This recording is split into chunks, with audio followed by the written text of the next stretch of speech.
All right, happy Friday evening, everybody. What's up? Sorry about the wait there. Apologize about that. Let's get into the hellos. And we're going to get more introduction into this case. I want to say what's up to everybody. Yeah, sorry about that. My nap was extended a little bit there. Whoops. So I apologize about the late start, but we got a long evening, and whew, what a long day today. Got a lot done though. What's up, Kid Kitty? And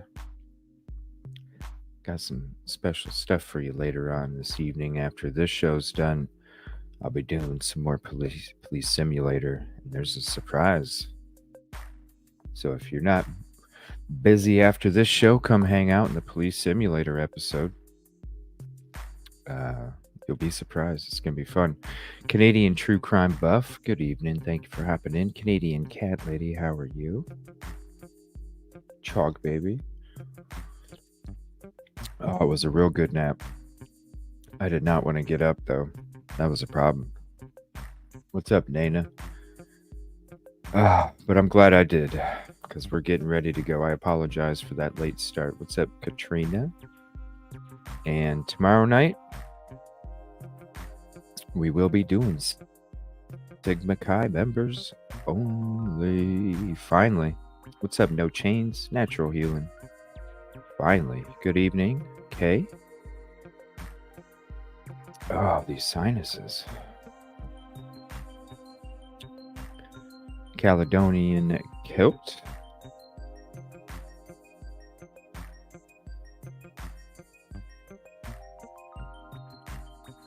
Food for the belly. Thank you very much, Natural Healing. Please hit the like if you haven't yet. It's the free way. You know, I think I got the PCA for this. Let me see this. I do.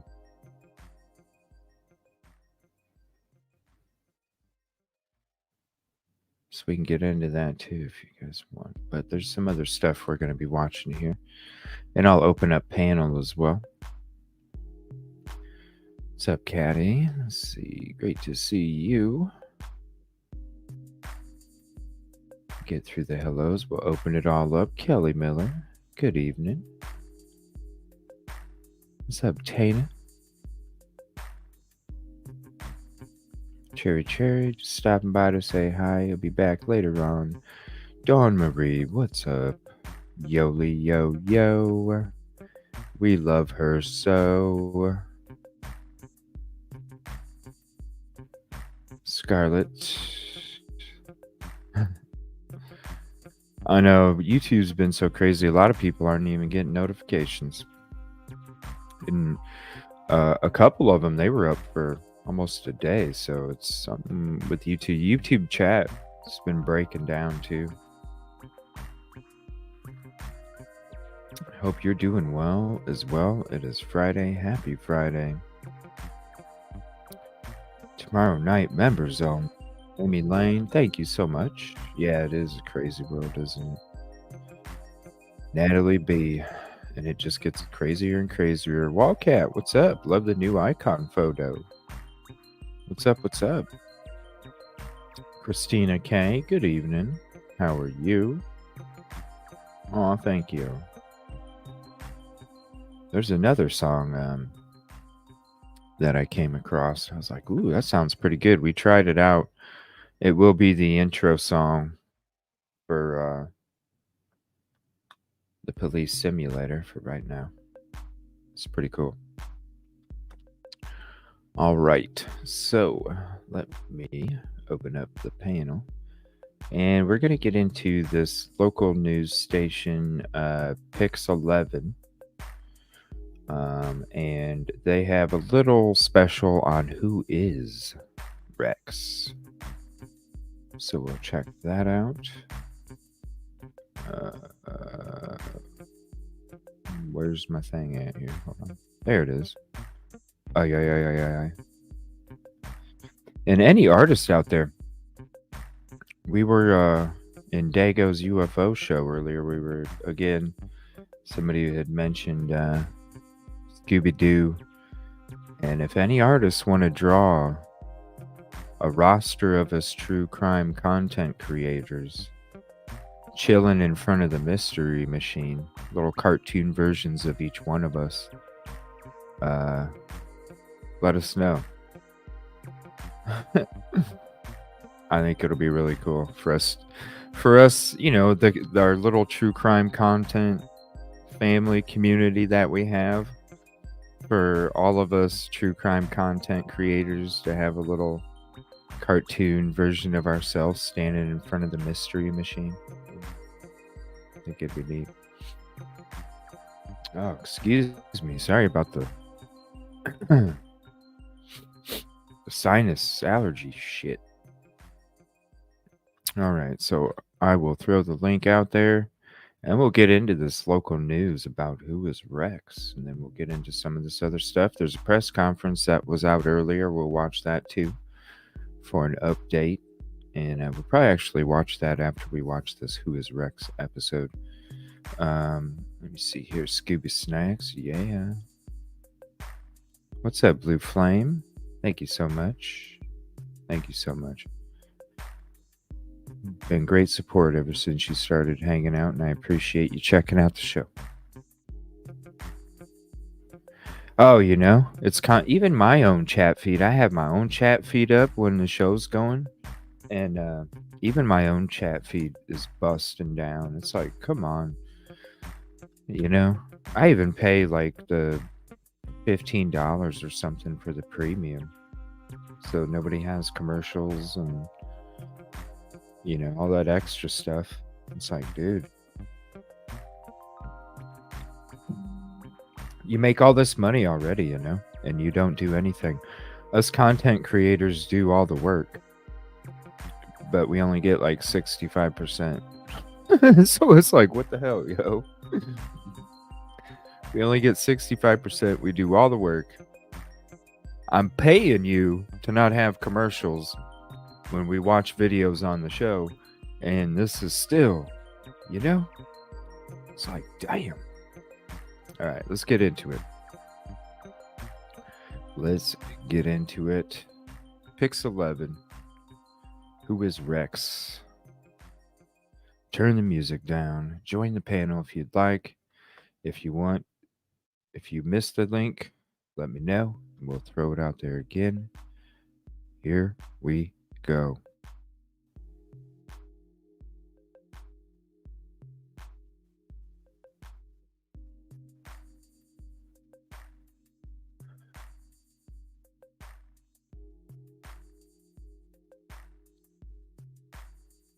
Oh, yeah. What's up, Shine?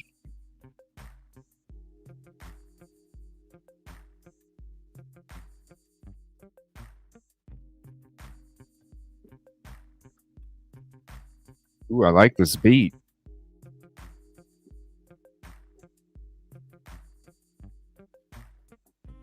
Mm-mm-mm.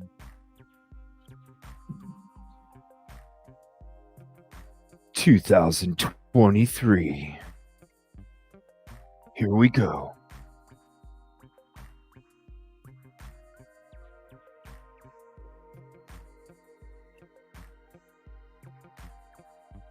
What's up, Coral? StreamYard, come on.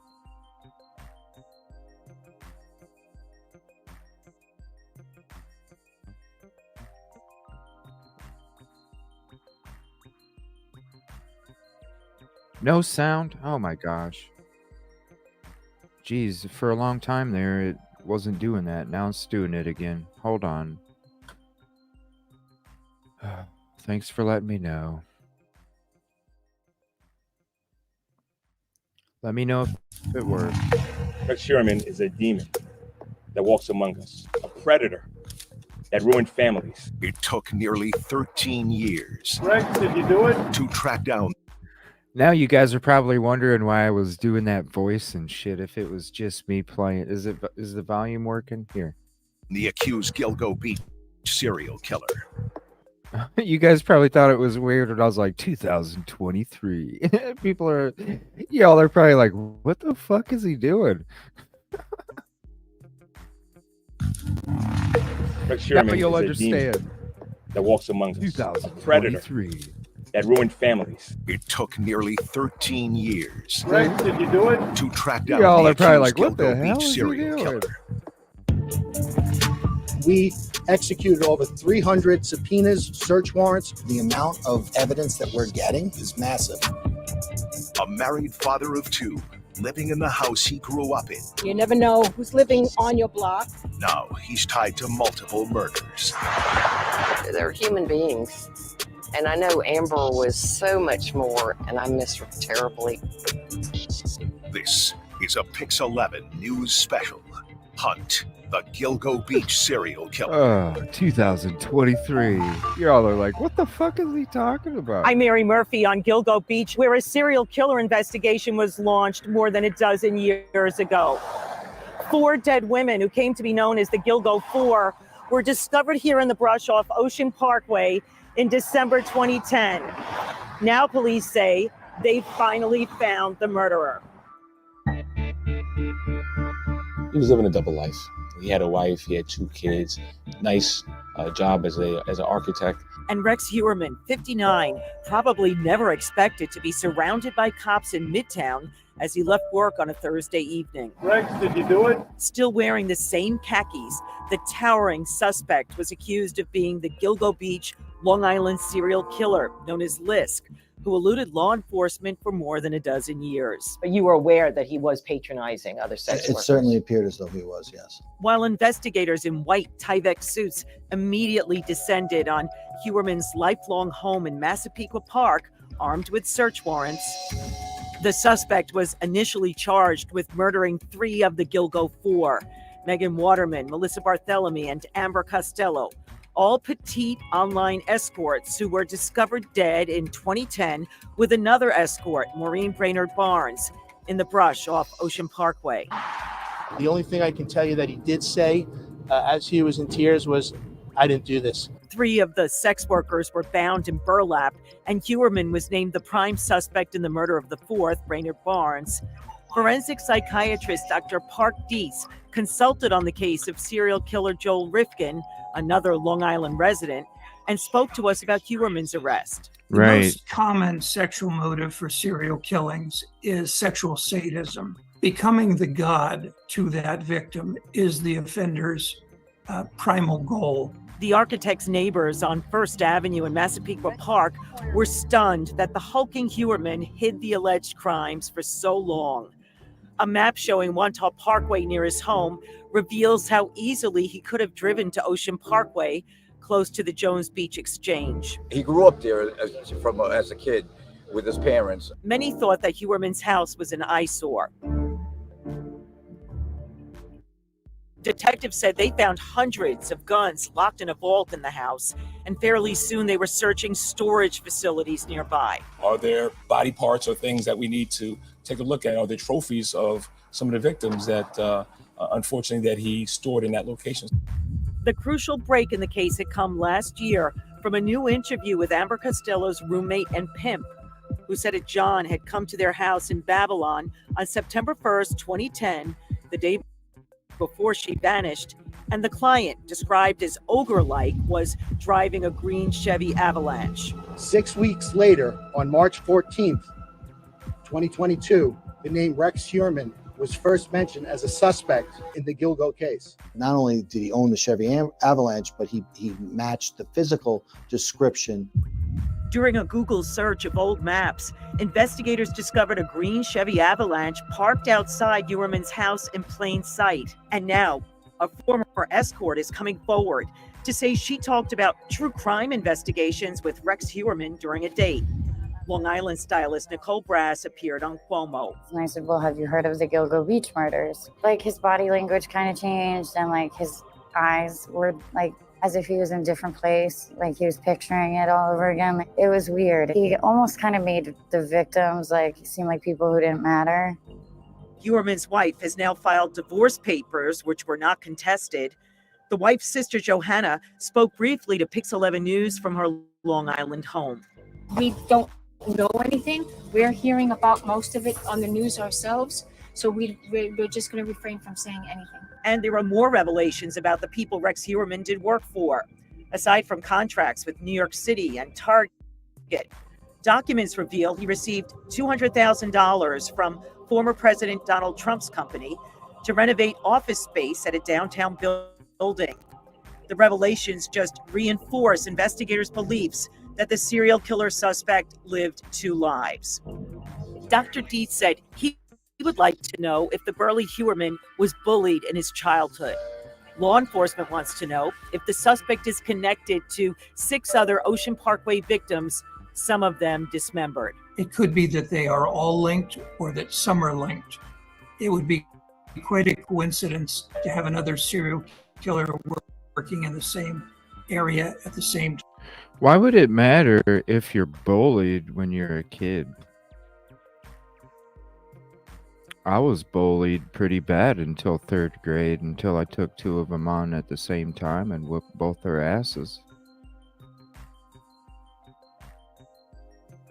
Doesn't mean that I'm gonna go around and unalive people. Why does it matter if somebody was bullied? Time, but it's happened before. Families of the victims who lived in upstate cities or out of state had to fight to get the attention of law enforcement. Well, when you look at that picture that they put of him up there, and I have to go through the PCA. I thought about reading through that tonight. But when you look at the picture, yeah, the dude looks like a creep. The dude looks like a... But it's weird, though, because, like, the mugshot looks so different than all these other photos. Like, all these other photos, and then the mugshot, even when he's walking out of being in cuffs, his physical structure looks so different than all these other photos. His face, his jaw, his eyes look so much different than all these other photos. But I guess the PCA is like slam dunk. So I don't know. I gotta read it. Of the victims who lived in upstate cities or out of state had to fight to get the attention of law enforcement because the women were categorized as sex workers. Relatives of the victims often held vigils here and demanded they get treated with dignity. Now they've seen the face of the accused killer. He just looks like a cold monster. And yeah, as soon as I heard about this case, No Chains, when you look at the profession and, you know, and then the location and then how different SKs might be involved at putting those bodies there, maybe even corrupt LE, right? Because we talked about that in the last episode, the corruption that was taking place until the 2022. You know, it makes you wonder. It's like some kind of, you know, I'll just say group. We'll put it that way. A group. in his eyes, I mean, you can just see that it's like a sociopath. Victim Amber Costello's aunt watched the serial killer case unfold from her home in North Carolina. Other families somberly followed District Attorney Ray Tierney into court when the gruesome indictment was unsealed. One of them was the younger sister of victim Alyssa Barthélemy. The sister was just 15, according to family, when the accused killer made taunting phone calls in 2009 using Barthélemy's cell phone. Is this Melissa's little sister? That's how he started out the conversation. That had to be horrible. The phone of the victim calling and taunting the family. Oh my gosh. Is this Melissa's little sister? That had to be. Yeah.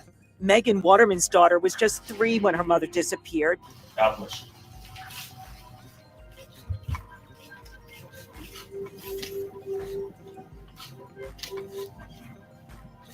This surveillance shows Megan Waterman, just 22, in the early hours of June 6, 2010, shortly before she left the Holiday Inn Express in Hauppauge, Long Island, to meet a client.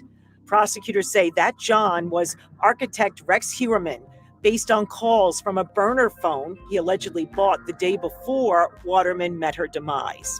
And for each of the murders, he got an individual burner phone, and he used that to communicate with the victims. Amber Costello, 27, was the last of the Gilgo Four to disappear. Court papers indicate her roommate and pimp tried to act like an outraged boyfriend. when the suspect allegedly showed up at their Babylon rental on September 1st, 2010, looking for sexual services. They wanted to rip him off. Heuermann allegedly texted Amber Costello saying, "That was not so nice. Do I get credit for next time?" Her roommate watched her leaving the house the next day, taking nothing with her. He was really worried because when she went out the door, she didn't take her purse or cell phone. He was like, "You're forgetting them." And she said, "I'm not going to need them." Amber Costello's body was discovered 3 months later with the Gilgo 4 on Ocean Parkway. He's huge. None of these girls stood a chance.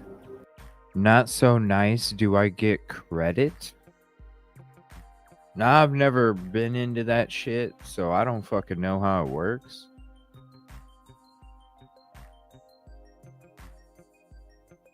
You get credits and rain checks?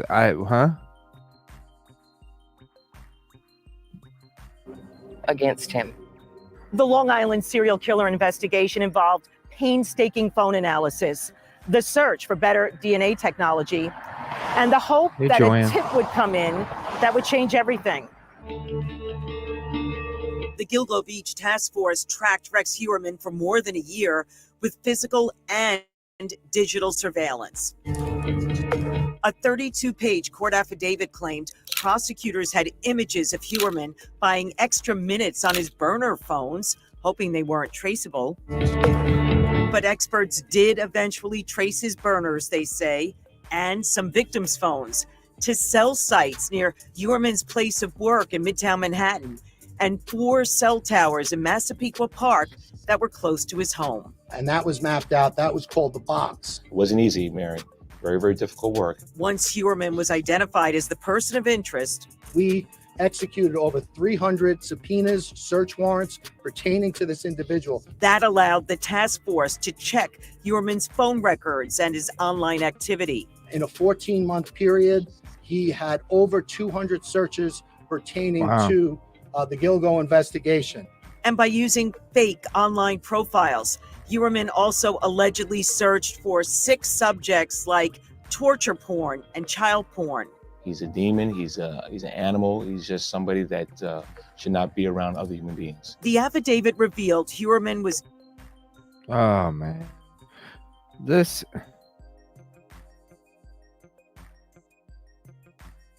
What the hell, man?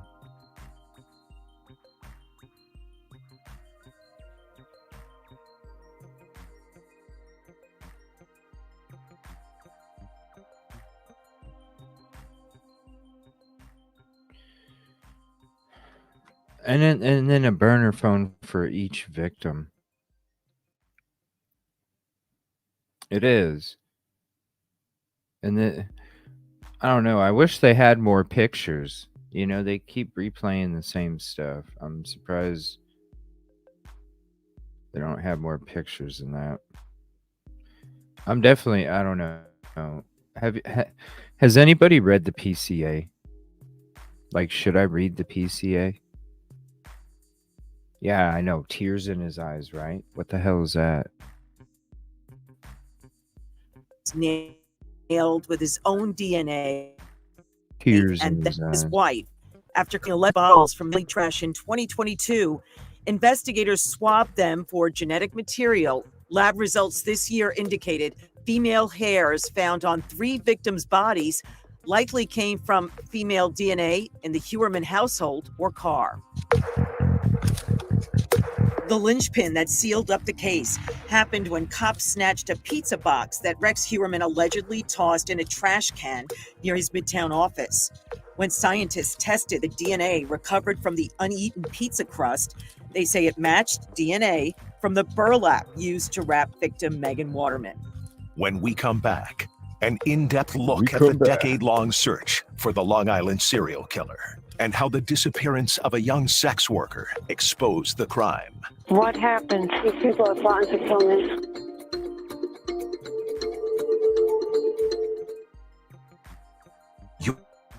You're watching a Pix 11 News special, Hunt, the Gilgo Beach serial killer. We are joining you again from Gilgo Beach, where the Long Island serial killer investigation was born in December 2010. We have followed the case every step of the way. as professional and amateur detectives tried to solve it. The bodies of 4 young women, all seriously decomposed, in fact skeletal, were discovered over 3 days. Reporter Mike Sheehan told us about the discovery of the Gilgo 4 in December 2010. A police canine finding the first victim, Melissa Barthelemy, in the brush off Ocean Parkway, and the others were close by. Right now, we're forensically working with the bones and the bodies. Investigators initially believed the crime scene could be connected to another mystery. Detectives are now comparing these murders to the grisly discovery of 4 young women found in Atlantic City several years ago. Cops in Gilgo were looking for a missing sex worker from Jersey City, Shannon Gilbert, when they came upon the remains of Maureen Brainerd Barnes, Megan Waterman, Melissa Barthelemy, and Amber Costello, women who had also advertised escort services online. It's sad, and I just wanted to get a chance to see where my sister was. Amber Costello's sister got emotional on Ocean Parkway 4 months later, when police announced they'd found more remains in the area between Oak Beach and Gilgo Beach. People are scared. Investigators ultimately found 10 sets of Wow, remains. come on, One victim was a StreamYard. toddler, and her mother was found in another section of Ocean Parkway. And there were body parts tied to female torsos that had turned up 40 miles to the east in Manorville. Shannon, a year after the Sink weight. It wasn't Shannon Gilbert's disappearance. We may never have found the remains of the other victims. John, did you kill those 2 women? Nearly 3 years later, a father of 2 from Manorville was arrested for the case murders of 2 other sex workers in the early 90s, not far from his home. It was natural to question if Carpenter John Bittroff could be LISK, the Long Island serial killer. Former District Attorney Tom Spoda insisted there was no investigative link. So I did all that up, you know. This is when Pix 11 News kickstarted its coverage of Gilgo, looking at the first known case of body. Sorry, StreamYard's bugging here. Once I think it's I don't know. Maybe it's StreamYard, maybe it's processing. I don't know. This is ridiculous.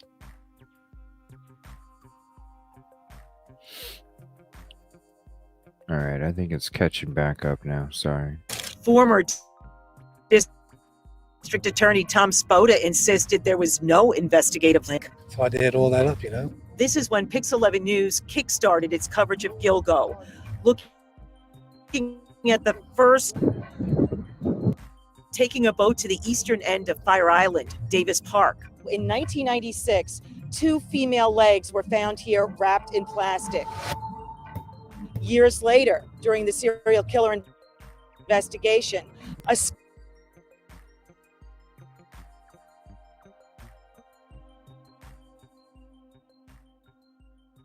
skull that was found in Tobay Beach was tested for DNA, and that DNA was matched later to the legs here in Davis Park. We still had nagging questions about the 4 women killed in New Jersey after learning one victim, Kim Raffo, had spent time at a Long Island hotel before her death. On November 20th, 2006, 2 women came upon the body of 35-year-old Kim Raffo face down in Atlantic City, Golden Key Motel. Police who arrived on the scene discovered 3 other dead women, all barefoot city. Any reason to think there might be a connection between the Gilgo Beach, Long Island killer and what happened in Atlantic City? I'm not prepared to discuss that. There have been instances over the years where we have reached out to law enforcement authorities in the Midwest and I think also in Canada. One of the more sensitive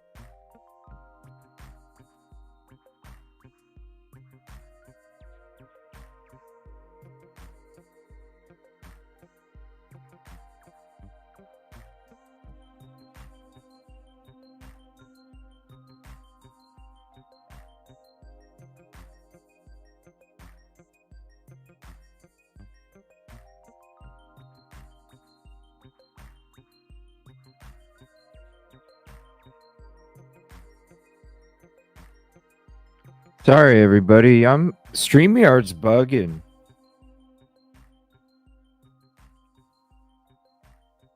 Yeah, that's why I'm like, you know what? I'm pausing this. This is ridiculous.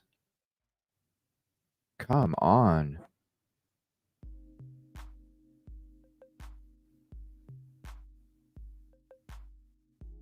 Me too. It's getting ridiculous, man.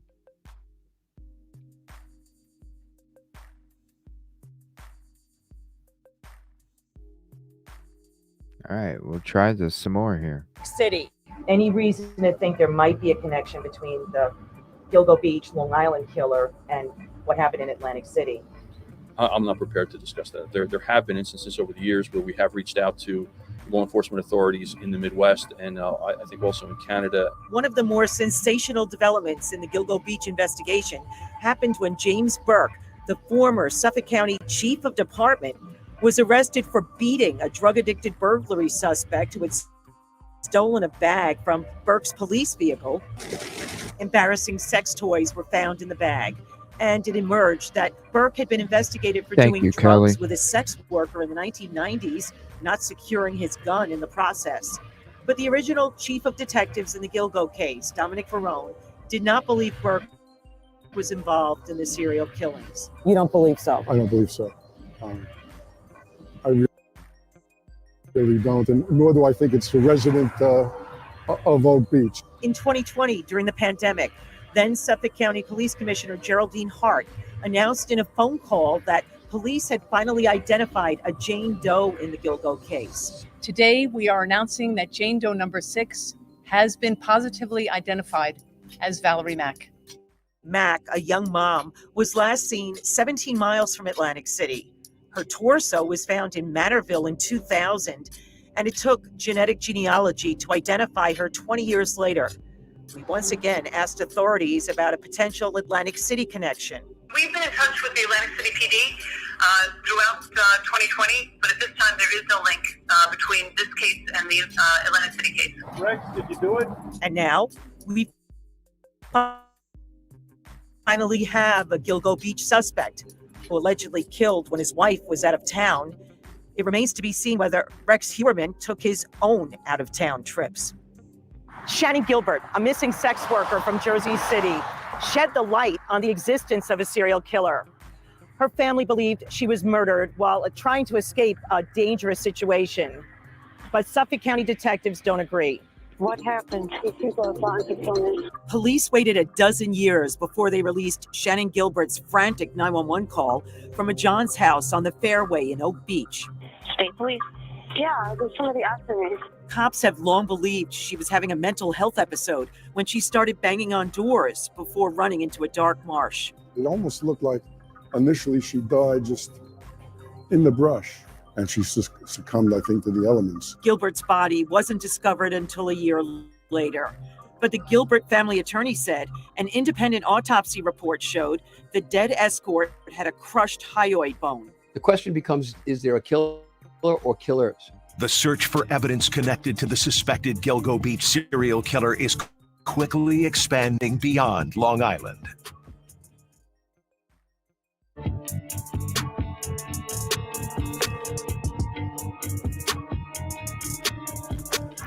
With the arrest of the suspected Gilgo Beach serial killer, more evidence came to light, taking law enforcement across state lines. Now the investigation is national in scope, with police paying close attention to properties in South Carolina and Nevada. New York State Police traveled across state lines to haul away this vehicle that's been tied to accused serial killer Rex Heuermann. The car impounded by the sheriff in Chester County, South Carolina. The Chester County Sheriff's Office was requested by the Gilgo Beach Task Force to assist in gathering evidence. The Chester County Sheriff's Office assisted the Gilgo Beach Task Force in obtaining a court order to seize a vehicle in South Carolina. It's now part of the ongoing investigation into the Long Island murders. Neighbors say the SUV is a green Chevy Avalanche. A witness description of this kind of vehicle, possibly the same one, was the crucial tip that led to Heuermann being identified as a suspect. Meantime, police may also be looking into this home in South Carolina. Ewerman reportedly bought it in 2022 with the goal of retiring there near his brother. One neighbor said he had a strange encounter with the accused murderer. Walking down the street, you tell me I went allowed to walk down the street. And Nevada records show Ewerman also owns a timeshare in Las Vegas. Police there say they are reviewing unsolved cases for any possible connection to him. The Gilgo Beach Task Force is also meticulously combing through 2 storage units in Amityville, Long Island. And as the investigation continues in multiple states, Ewerman is due back in Suffolk County Court in August. Coming up, the mystery remains. Who killed the 6 other victims found around Gilgo Beach? What investigators are saying about these unsolved murders. We'll be right back.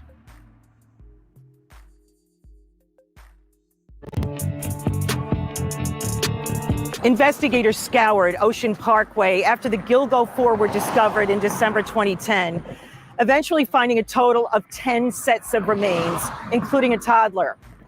Police are now focused on 6 cases that remain unsolved along this stretch of roadway. One of the enduring mysteries in the Gilgo Beach serial killer investigation is the identity of Peaches. The woman's torso was discovered in a green Rubbermaid cooler in Hempstead Lake State Park in 1997. She had a Peaches tattoo above her left breast. 14 years later, when investigators were searching for additional victims of Gilgo Beach killer, they discovered extremities tied to Peaches in the Nassau County section of Ocean Parkway. It turned out her gold jewelry matched jewelry on a female toddler who was discovered 10 miles to the east on Ocean Parkway in Oak Beach. DNA confirmed this victim was the daughter of Peaches, and police are still seeking to identify the only man who was discovered during their search, a victim who was dressed in women's clothing. Suffolk County established a Gilgo News website several years ago, which is still seeking tips about the 6 victims who were found after the Gilgo 4. The mystery surrounding the Gilgo Beach serial killer persists because police are still seeking justice for the additional victims who were found here on Ocean Parkway. I'm Mary Murphy in Suffolk County, and we thank you for joining us.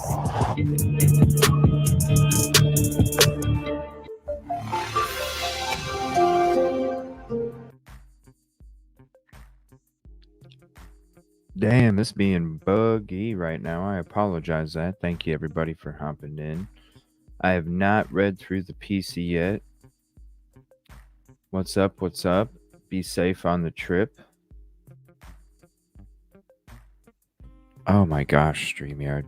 Give me 1 second. I don't know. Maybe if me refreshing it or something might help, but it is like bugging out like crazy.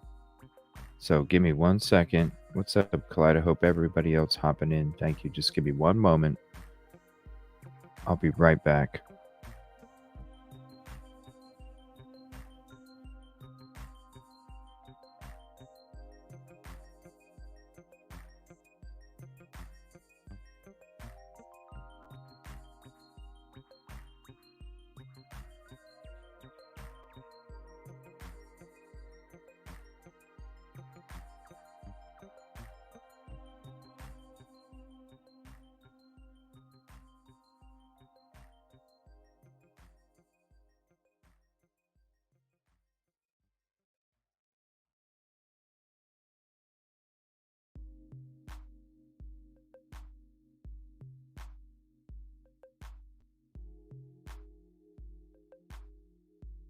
All right.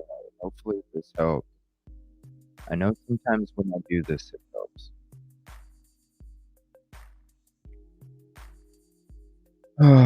Give me one.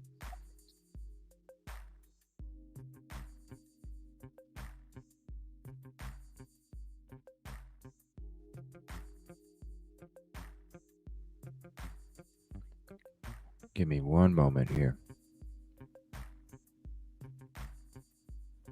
All right, so there was some press conference that came out today. Give me 1 second here. Come on, StreamYard. Boy.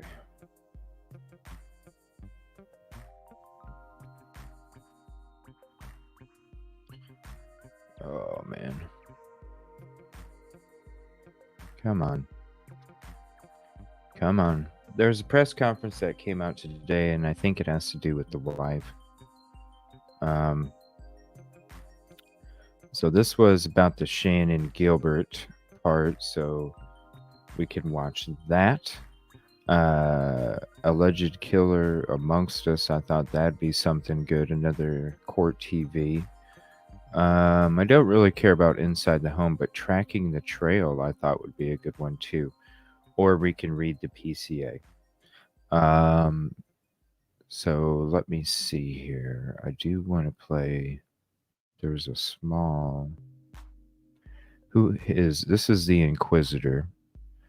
We check this channel out. Good stuff over here.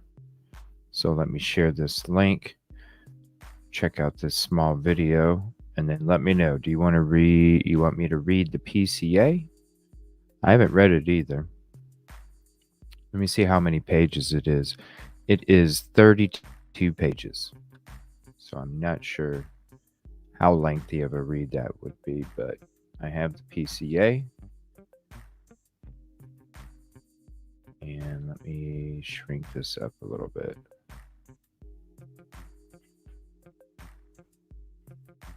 All right, there's that. We'll check out this video real quick. Who is Rex? The Inquisitor. Dolores Hewerman of Massapequa Park, New York.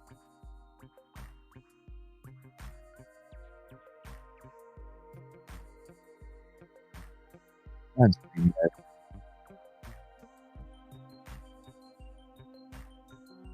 59-year-old Rex Andrew Hewerman is a consultant, architect and owner of RH Consultants and Associates Inc., which was incorporated in 1994.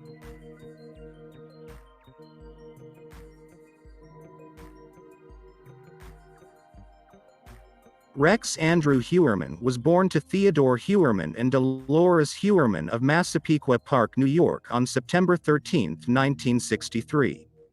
Rex married Elizabeth Rose Ryan on September 29, 1990. They had 2 children together.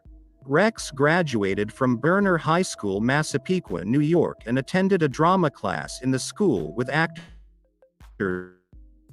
Billy and Alec Baldwin. He received a Bachelor of Architectural Technology degree from the New York Institute of Technology and was an intern architect with a New York architectural firm at the time he got married. On Friday morning on July 14, 2023, Rex Hewerman was arrested at his home at 105 First Avenue, Massapequa Park, New York. He was arrested in relation to the Gilgo Beach murders of 10 to 18 victims between the years of 1996 and 2011. According to information released by law enforcement, he has been linked to 4 of the Gilgo Beach murders and he was caught via DNA. Rex Hewerman will appear before a judge Friday afternoon. So good morning. There's been some new developments in the Gilgo investigation. Last night, a little bit around 8:30 p.m., the 35th and 5th Avenue in the city, members assigned to the Gilgo Beach Task Force, which consisted of numerous investigators from the Suffolk County Police Department, as well as our partners in the FBI, did place one individual under arrest, transported him back to 30 Yaphank, which is our headquarters, and he's currently in custody at this time. The case is in grand jury. We anticipate an indictment later on this afternoon, and we're going to probably have a press conference around 4 to 5 o'clock this afternoon with the district attorney and a lot of the other leadership that law enforcement has out here in Suffolk County. I do have to take advantage of this opportunity and thank the effort, the work by all the members of the task force, allowing us to get to this point today. It was a collaborative effort. The resilient work that was done allowed us to place somebody into custody. But once again, there will be a lot more detailed press conference later on today, 4 o'clock, out in Riverhead at the District Attorney's Office. I'm going to pass it over to our County Executive, Steve Malone. Commissioner, this is my 12th year as county executive. I've lived with the Gilgo Beach investigation for my entire tenure as county executive. And I can tell you that during that time, the focus for me, members of our team, have been on bringing justice for these victims. And now here we are today with this arrest taking place, this major development in the case, and moving closer to that goal that we have all been working towards. I want the public to know, the message to the public is that we have never stopped working on this case. There are police officers, Suffolk police officers, who started working on this case who have retired now. But their efforts, their dedication, it has never stopped, putting more resources into the case. There are people who talked about this case never getting to this point, never getting to this resolution that we see today, this development that we should see today.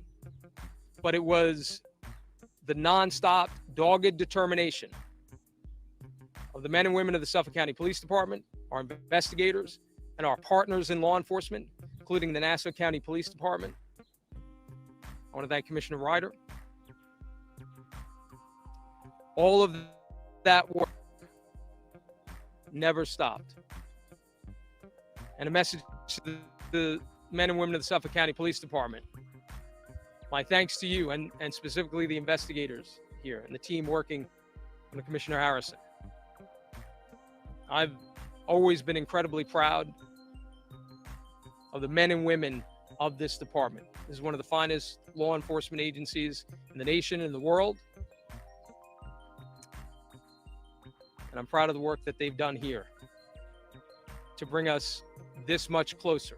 The work is not done, and you will hear more details on that later today.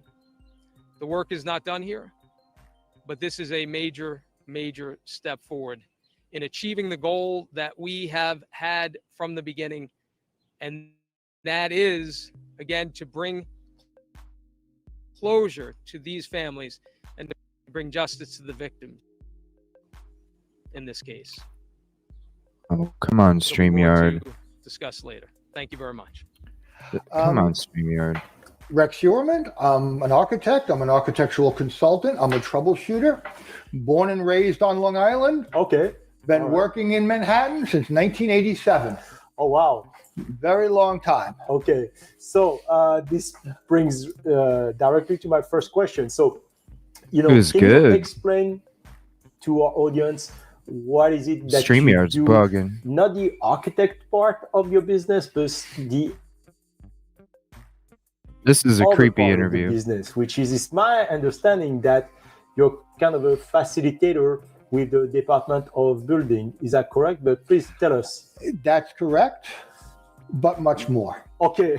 That's much more I'm interested. I do troubleshooting, architectural troubleshooting, and negotiations with the building department. If you were a tool or an object to help you in your to help you to bring your business to greater heights, what would it be?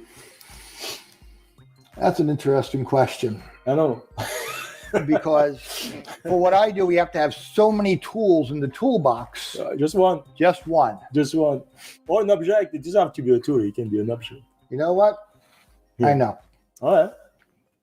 One of the things I learned from my father was furniture building. Okay. He was an aerospace engineer and built satellites and runs in the family, building things. and build furniture at home. And I still build it in the same exact workshop. So I have one tool that's pretty much used in almost every job. And it's actually a cabinet maker's hammer. Okay, cabinet maker hammer. Okay. It is persuasive enough when I need to persuade something. Not someone. Something. And it always yields excellent results. Yeah. And at the end of the project, whatever piece of furniture or what I'm working on, it always helps it come out.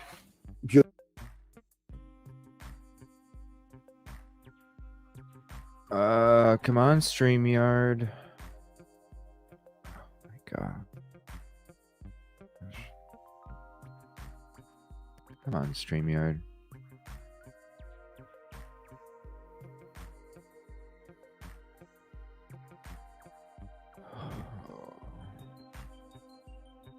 I know, Kelly.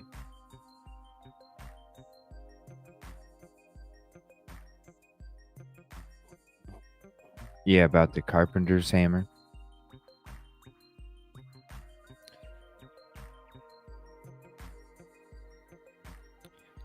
I'm just sitting here and it's like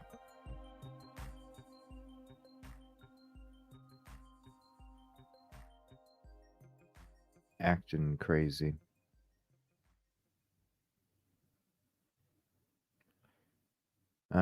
Let's see here.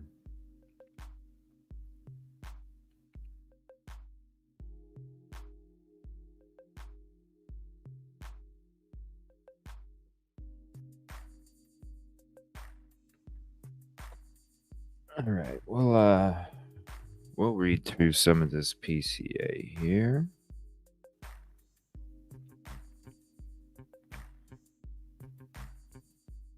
Oh my gosh. StreamYard, man.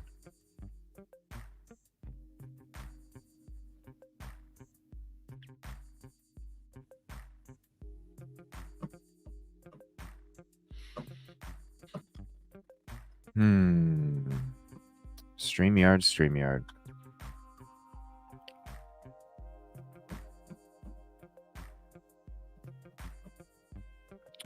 I don't get it.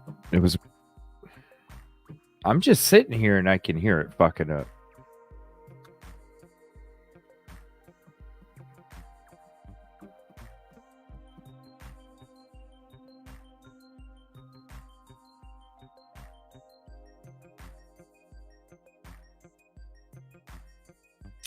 All right, we'll try and do this. Cliff Notes. I don't know Cliff Notes because I've never read this. Yeah, the interview was definitely cringe. He's like,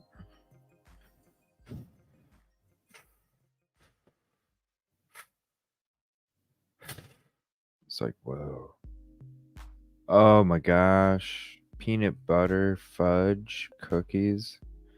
I love peanut butter. Oh, I love peanut butter. Anything peanut butter, anything bananas. That sounds so good. Milk and cookies. I don't even drink pop. And I seen somebody carrying a Mountain Dew through the court in one of their little clips there, and I was like, damn, Mountain Dew would taste so good right now. I just don't have any. I just have coffee and water.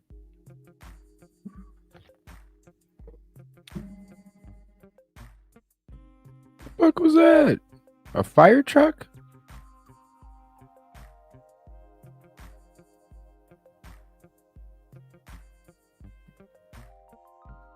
What's up, P Fox?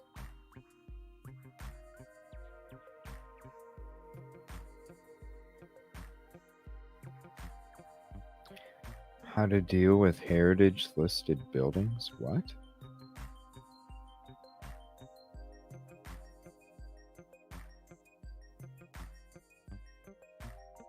Don't do the do? Yeah. No, I don't drink pop. Coffee and water.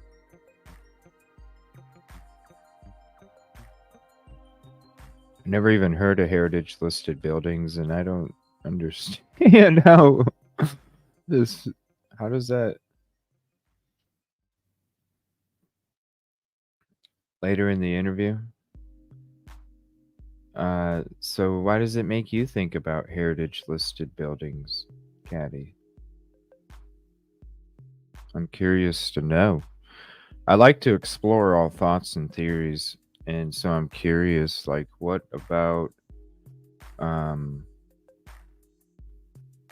the heritage listed buildings? How does it become relevant to the case? How many coffees do I drink a day? I drink about 3 of these cups.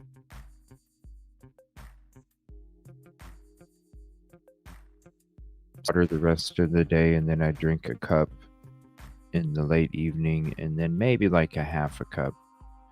So really maybe 2.5 to 3. Pop. Oh my gosh, Jinx, that sounds so good.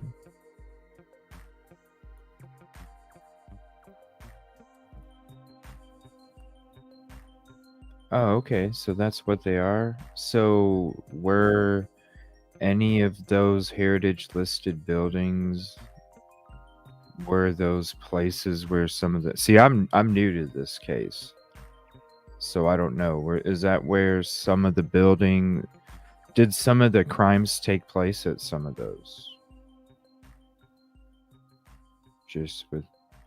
So do the heritage listed buildings, so it's with the persona. So do the heritage listed buildings, do they make you go towards becoming an SK, or do they make you not? Or do they make you have like a deeper thinking about how to plan the crimes? Or, because I'm new to this case, I'm actually just checking it out. I haven't even read this PCA yet. No, just the work inside. Oh, you find it interesting. The work or himself? Because I think they were talking about him and not the work. But if you're talking about the work, then I think it's different than the person, right? I'm just trying to figure it out because I'm new to this case. I like to explore all thoughts, theories, and opinions. Nothing to do with being a SK, just with judging how creepy he is. So is it about the person or the work? I'm confused. His work might be interesting, but okay. I totally understand. I was just curious. Okay. So, unalive in the first degree, violent felony. So it shows all the victims: Melissa Barthelemy, Megan Waterman, Amber Costello, Melissa Barthelemy, Megan Waterman. So these are different charges. Amber Costello.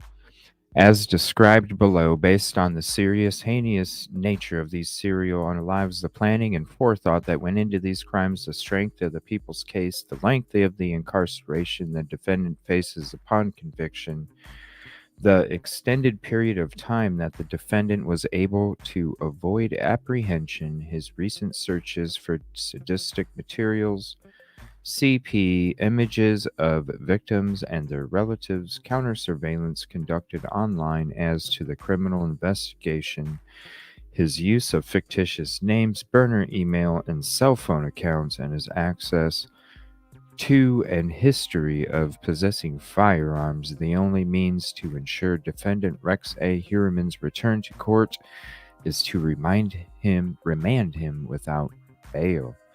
You know what I need to do? I need to look to see if there's a video that actually just explains this in like a half an hour, because I think it would probably take at least an hour to an hour and a half to read all the documents.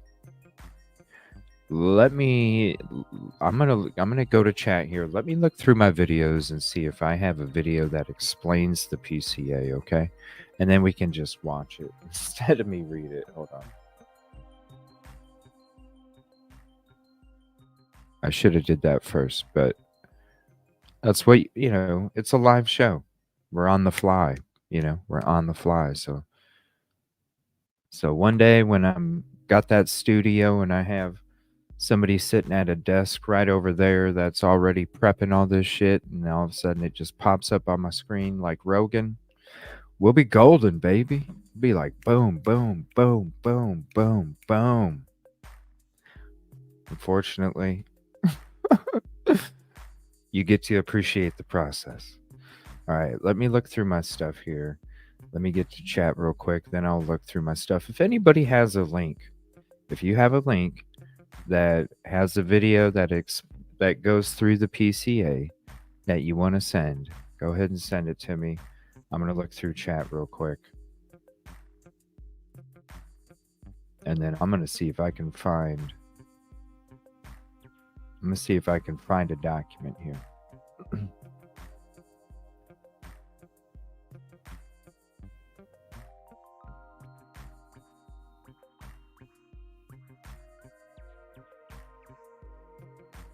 Oh, Gray.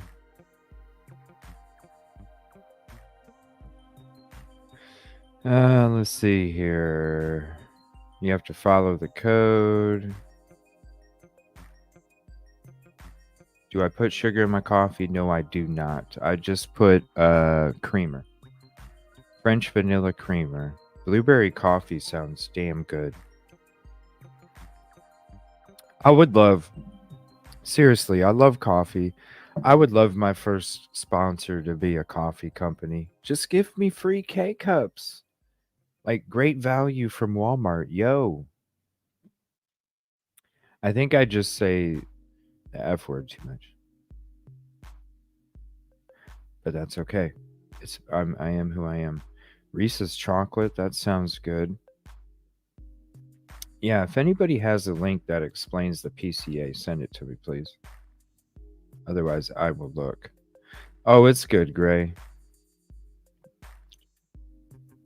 Yeah, it's new to me. All right, let me see if I can. I have a bunch of videos. Let me see if I can find something with the PCA.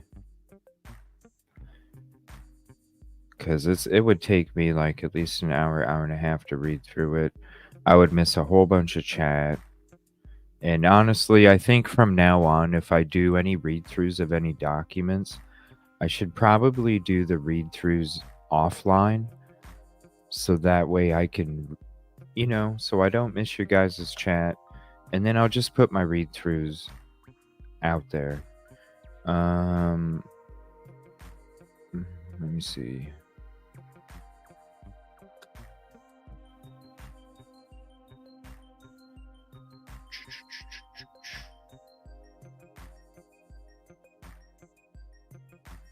I got about 200 videos. I'm just looking through here.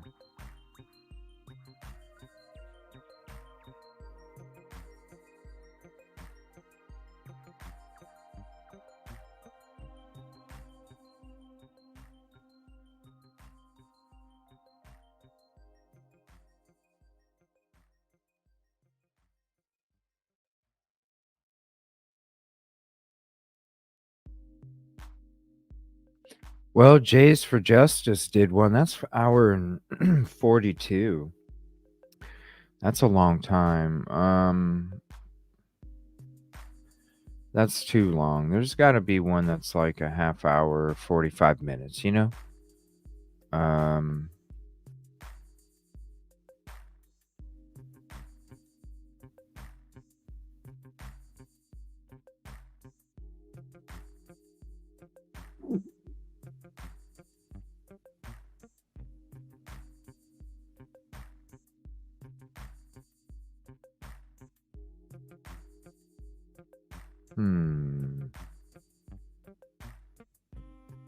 Sorry, I thought I would have came across one by now.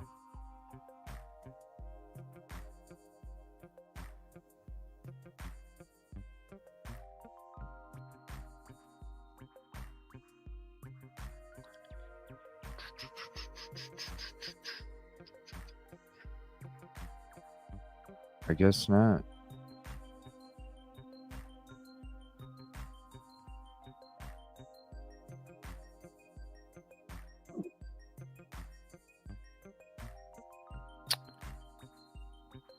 Come on, seriously?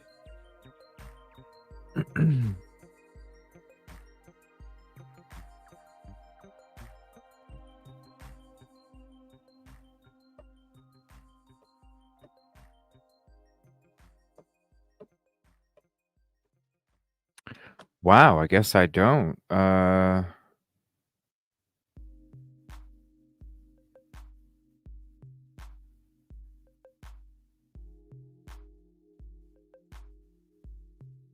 me see. That's not even.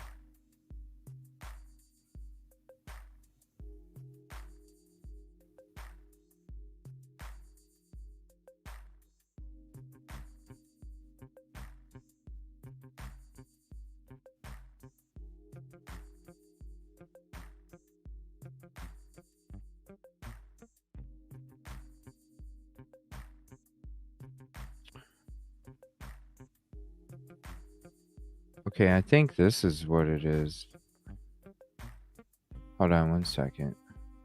I don't know if this necessarily I'm looking for like I think this might be it. I was trying to find a video. J for frickin' StreamYard, dude.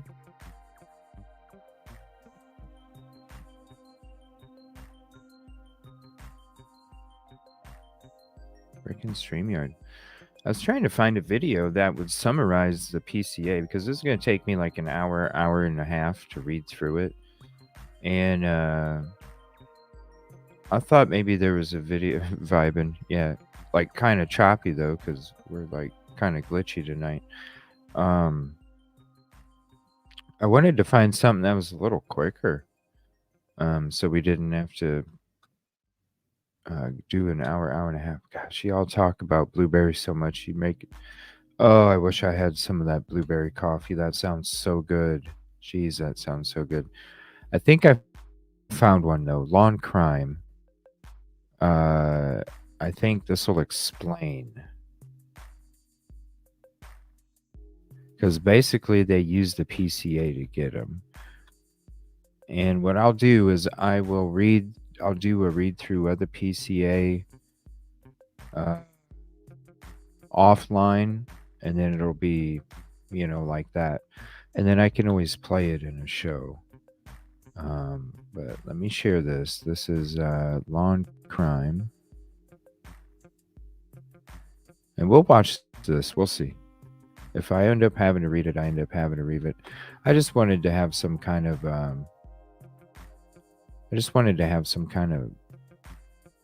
video of it. Where's he's gone by many I was hoping names.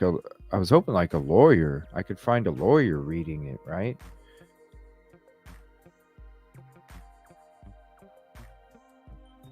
Oh, blueberry coffee. Oh my gosh.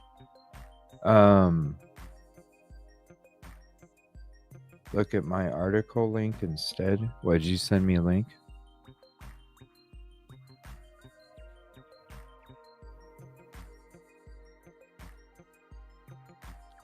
It's being so freaking buggy.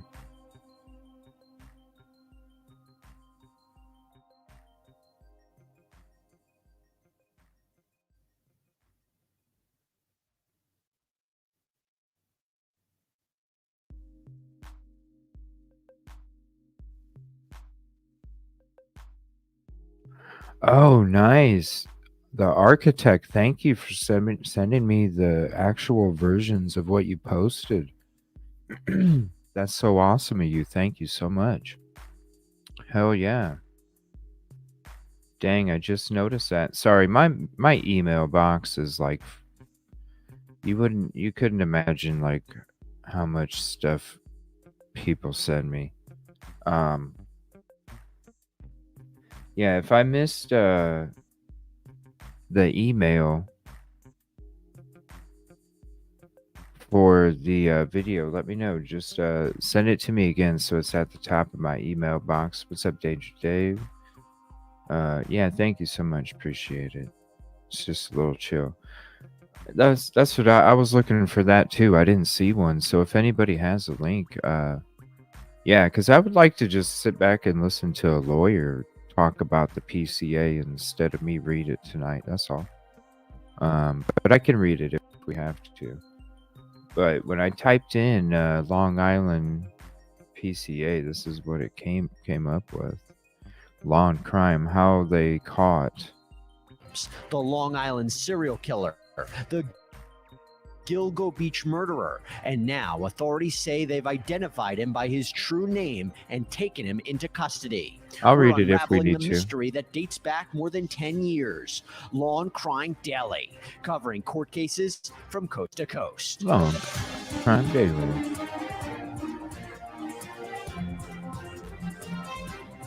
Welcome, everybody, to Long Crime Daily. I'm Jesse Weber. A major update to a true crime mystery that has haunted the Long Island, New York area for more than a decade. Authorities say that they have arrested a man believed to be the Gilgo Beach serial killer. Law enforcement took Rex Heuermann into custody late Thursday, and his home was being searched on Friday. He's lived for decades across the bay from where multiple sets of human remains were found. He's now charged with first and second-degree murder in connection with the deaths of 3 women, and he's considered a prime suspect in a 4th. Suffolk County prosecutors are asking for Heuermann to be held without bail because of the nature of the crimes, as well as very unsettling internet searches that included child pornography. Heuermann is a married father of 2 and a licensed architect in Manhattan. Authorities say they first identified him as a suspect in March of last year, and the task force took over from there. Our partners and my office, we used the grand jury to continue to investigate, and we executed over 300 subpoenas, search warrants pertaining to this individual to find out more information. One of the things that we did is we followed him because we wanted to get an abandonment sample of his DNA. Which we were able to do. We also got DNA samples. Yeah, I know. What's up, Dolphin? How you doing tonight? 40 minutes and 12 minutes. Yeah, if you can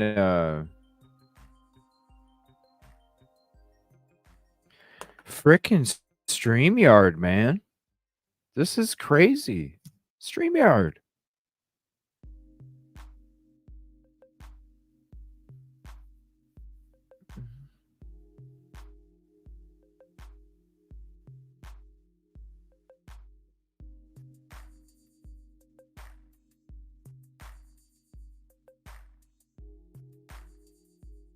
I'm just gonna sit here and wait for it to be done bugging. I'd be doing a lot better if StreamYard wasn't so buggy. That's for sure. Yeah, do me a favor. Gosh. Do me a favor, send me the link for that. I'll be right back. I'm gonna refresh again. I'll be right back. I'm gonna refresh again. This is crazy.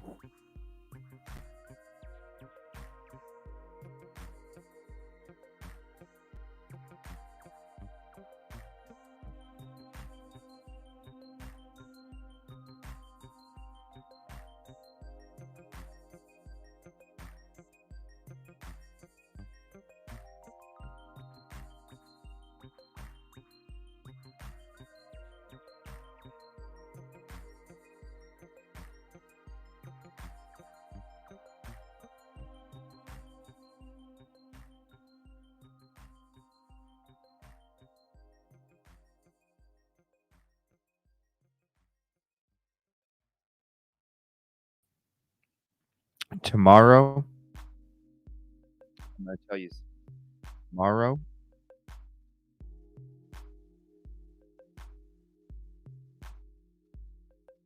Tomorrow, I'm going to be checking out the program EvilleCJ. I might be doing some tests tomorrow. If I do, I'm going to be doing tests on the lounge channel. So if you get if you're subbed to my lounge channel and you get a notification that I'm going live, just as a heads up, tomorrow, if you see that I go live on there, it's probably me just doing some testing with another program.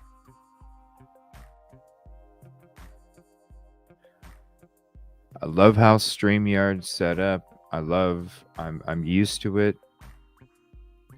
I'm familiar with it. But this is getting to be too crazy.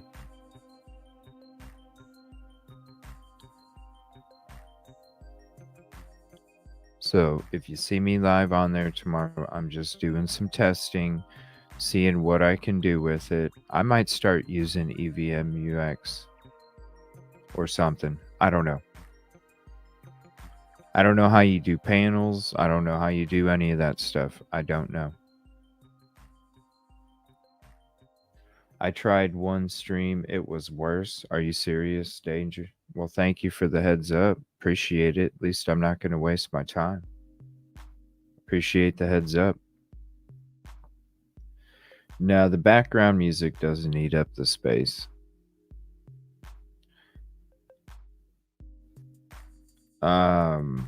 Is there any other programs? I don't have the time to mess with the OBS BS. I don't. Actually, I used to run 9 tabs. Now I only run 5. So I'm actually running less. And I have everything else. Usually I have a tablet up showing my feed, and because I've been having issues with StreamYard tonight, I even shut down the tablet for my feed.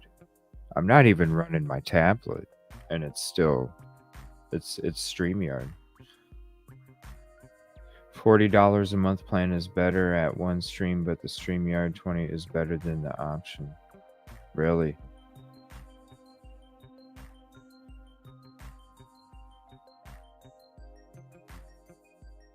I honestly, yeah. I mean, Dago was having issues with it.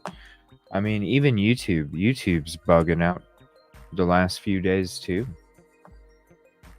It is. It's getting bad. And it's like, I don't know. I just need to get a PC that I can just skip using frickin' StreamYard. I need to be able to have the time to because once I figure out OBS, I learn shit quick as hell. Once I figure it out, it's on after that. And honestly, when you can figure out OBS and you can get that shit down, you ain't gonna have no issues like this. It is. It gets frustrating, Danger, because you try to, it's already tough trying to run all these different things at the same time, and then you add on the bugginess of it. It's already tough enough trying to run a live show. It already is tough. I mean, you definitely have to be a multitasker to be able to run a live show. You do. You have to be able to do multiple things at the same time and be focused on each one of them. And when you add bugginess and all this stuff in it, glitchiness, delays, then it takes away from the show. It takes away from the community. Then you lose focus because you have to lose focus from somewhere because all of a sudden all this buggy stuff's coming up. It's like, man, all right. Sorry. We will get back to it. Let me look up. Let me go to the lawyer. We'll see if I say he's got 2 videos. I got a link. Hold on. I keep hearing some notifications. Give me 1 second. I apologize about this. All right. 4 weeks ago, 40 minutes, 14 minutes. Direct versus search. Yeah, we'll let me see. 40 minutes. That's probably a long one.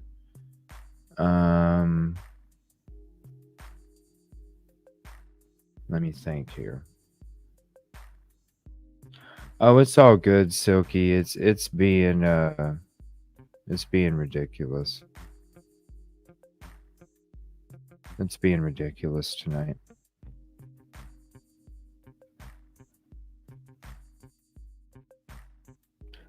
$40 minutes. Which one?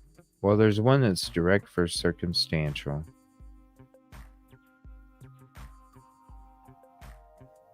We'll go with the 14-minute one. Hold on.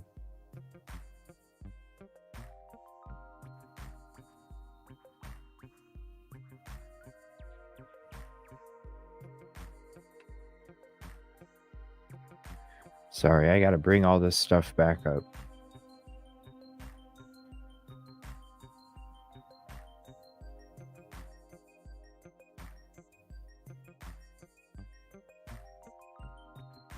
Oh, no chains. What?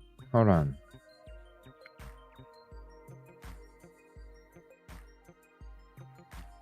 There was an arrest in Idaho for a student. Oh, shoot. Is there a link? LSU confirms kicked off campus students. Oh, shoot. Let me see here.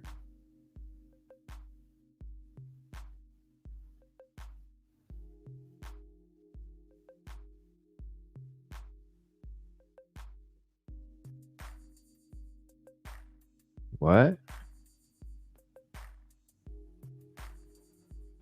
Okay, let me see here. Idaho student charged with voyeurism from Colorado.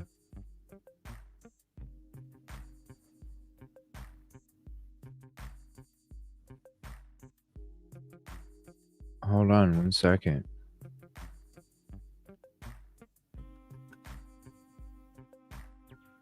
Hold on 1 second.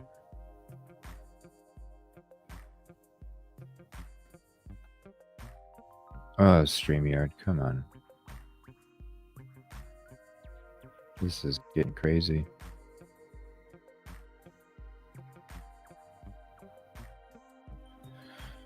One moment. We're gonna switch to that here in a second. Sorry. StreamYard is bugging.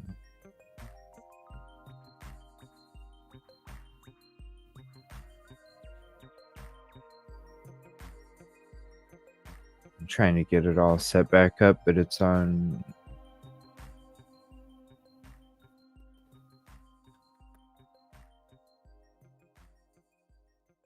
Is it gonna do it or what?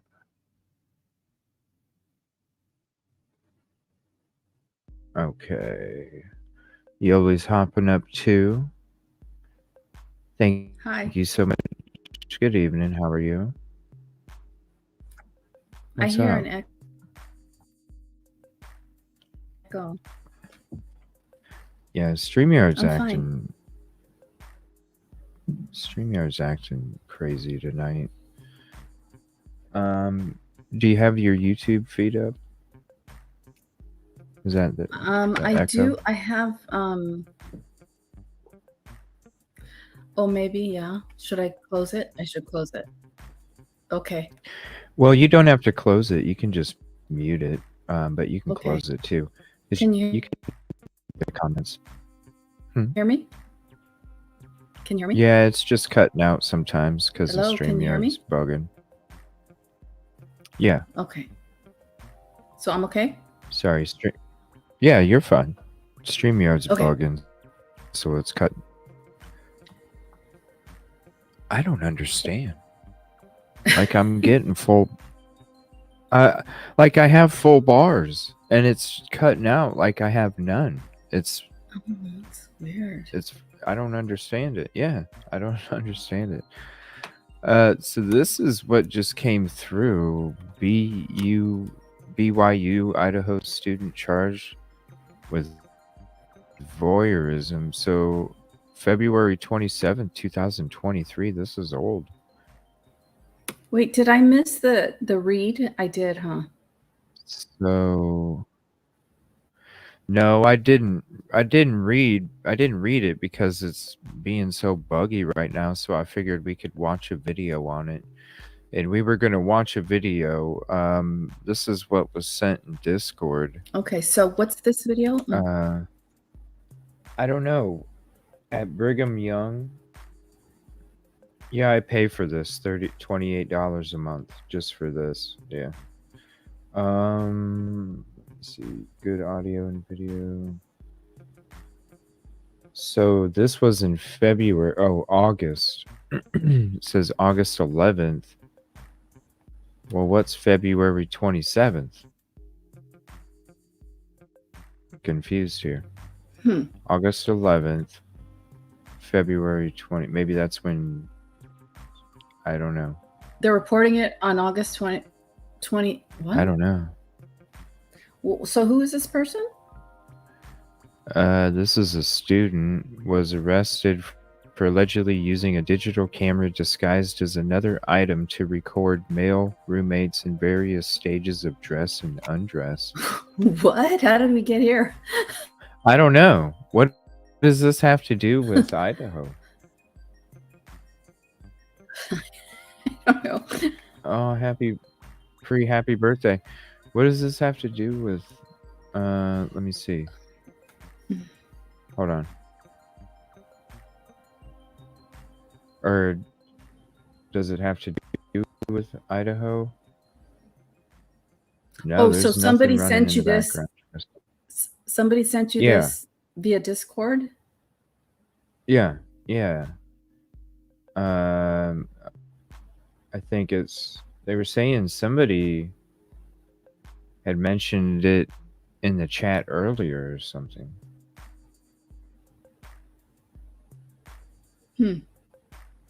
That's the dude. creepy. I'm trying to see.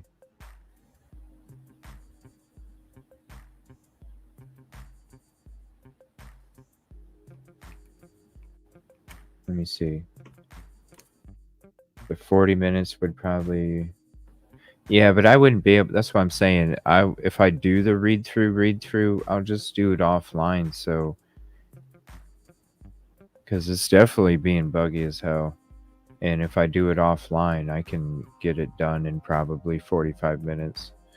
But if I'm pausing to check chat, having commentary, you're talking like an hour and a half. Yeah, so you mean you'll do a video reading it? Yeah, I'll do a video reading it like tomorrow morning or something. And then that way I can knock it out in 50 minutes. But if I'm doing it during a live, I have to stop it every couple. I mean, it's 30 some pages. I have to stop it every couple pages. I need to check chat, have conversation, then you're talking an hour and a half. How many pages is the is the Brian Koberger PCA? Let me see. I thought it was 20 something, but let me double check. 19.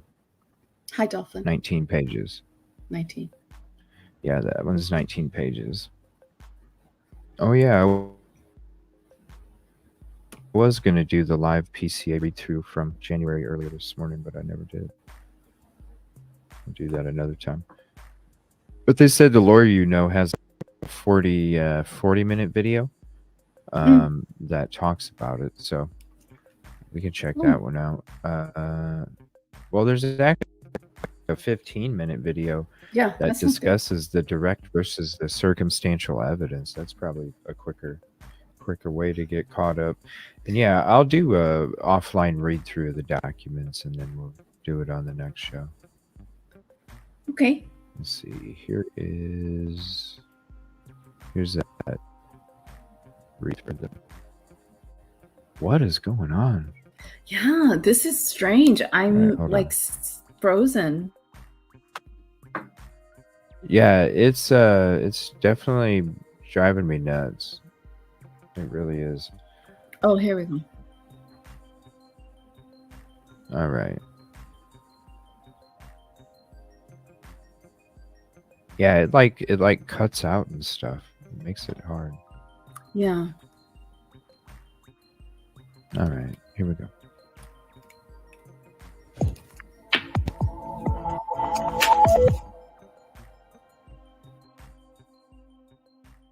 What's up, everybody? Feeling extra hipstery today with my hipster stash and my 5-panel hat on forward, Bill flat. I'm sure you all will have some feelings about that in the comments. But today we are diving back into the Gilgo Beach case and the suspect, specifically Rex Heuermann, because after last week's video where we took our first look at this case, and the defense attorney said it was a largely circumstantial case, meaning most of the evidence was circumstantial instead of direct. A lot of you had questions about that. What's the difference? There's DNA, there's video. I thought that was direct evidence. So today we're going to take a quick look and explain what the difference is between direct and circumstantial evidence. We're also going to apply it to the evidence that we know exists in this case. We're going to look at some of it together from that same bail document that we discussed in last week's video. So if you are one that is still interested in this case, I shouldn't say still, is interested in it because it's relatively new to our channel, hit that like button and let me know in the comments, and we will continue to cover it. I'm recording this on the weekend because, as you know, I'll be on vacation next week. I'll be looking in and probably doing some videos and stuff. We're hoping our first day in the life short will come out. We've got some other things planned, maybe our 250K celebration if we can get it edited in time. So hit that reminder bell and subscribe if you haven't already to all the videos that are going to be coming out this week, even though I'm on vacation, because the content is still coming. I enjoy it. You enjoy it. So let's have fun doing it, right? And keep the positivity in the comments. And disagreements are cool, but tearing people down does no good. So I don't think we need to do any of that. Let's just try to keep it as positive and enlightening and educational as possible. So let's talk about direct versus circumstantial evidence. And I think the best way to do that is describing it and giving examples. So one of the ways I'm going to describe it is by using a jury instruction. And this seems pretty simple and obvious, but this is what we read to juries when we try to explain it to them when they have to make a decision when looking at evidence and getting a verdict in a case. Evidence may be direct or circumstantial. Direct evidence is direct proof of a fact, such as the testimony of an eyewitness. Circumstantial evidence, sometimes called inferences, consists of a chain of circumstances pointing to the existence of certain facts. Circumstantial evidence is based upon deductions or logical conclusions that you reach from the direct evidence. So I think this is an important indication that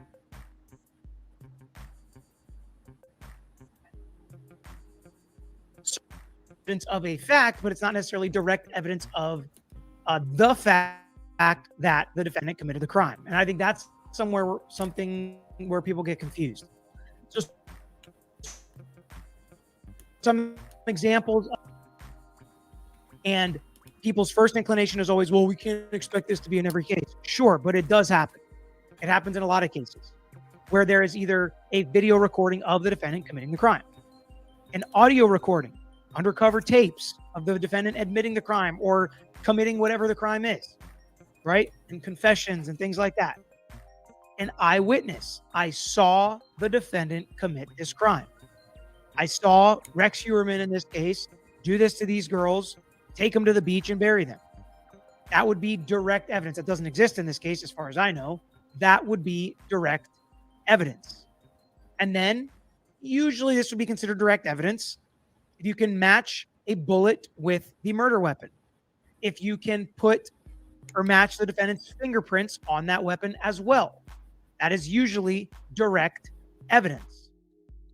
Okay? Because it directly proves that the defendant probably committed this crime, right?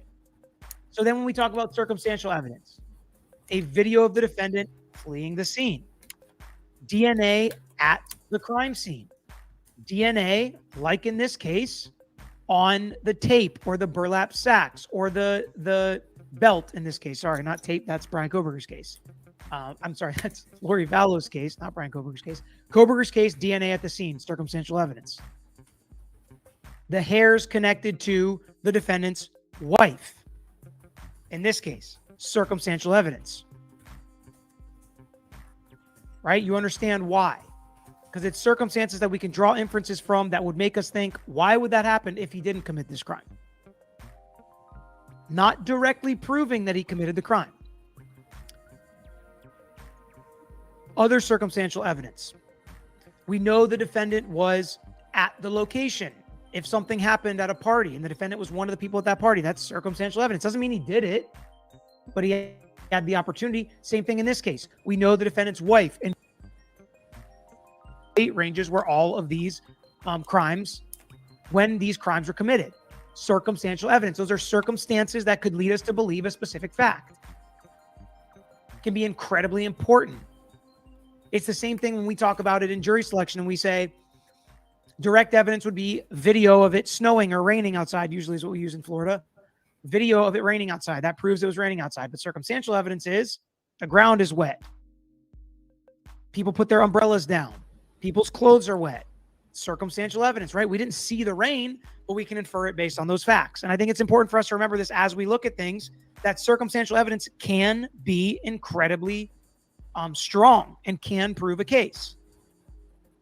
Direct evidence is usually stronger, but some people would say the hairs are direct evidence. In this case, I would call it more circumstantial, but if you're going to call them direct evidence with a DNA match, some direct evidence can be weak or circumstantial evidence, because if the hair was diminished and the DNA wasn't perfect, or like the DNA in Koberger's case, touch DNA, experts can really pick that apart. So even certain evidence that seems stronger can be picked apart. So just because you have direct evidence doesn't mean it's always over. Oh my God. Just because you have circumstantial evidence doesn't mean your case. I'm so sorry. It is so freaking buggy right now. It's hard for me to even pay attention to what the hell he's saying because of how buggy it is. It really is.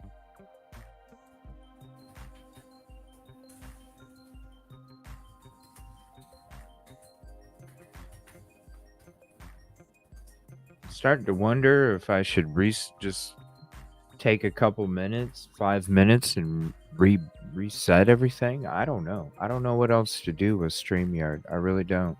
I've refreshed 2 times, which usually once will fix it if it is being buggy. Refresh isn't working. The link will be the same, Yoli. I think that's what I'm gonna do, everybody, is I'm gonna take a pause for 5 to 7 minutes. I'm gonna be back. I'm gonna reboot just the setup. I'm not doing the whole system. I'm just gonna do the setup, and that'll take 5 minutes or so, 5 to 7. Yoli, the link will be the same link in email. So once I come back, excuse me, if you want to hit it, you're more than welcome to hop back in. We'll restart this. I'd like to hear what you have to say about the difference in evidence and DNA. We'll just do that when we come back. I apologize, everybody. I don't know what the hell's going on with StreamYard, but just give us a few. We'll be back. I don't know. Fingers crossed. Fingers crossed.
All right.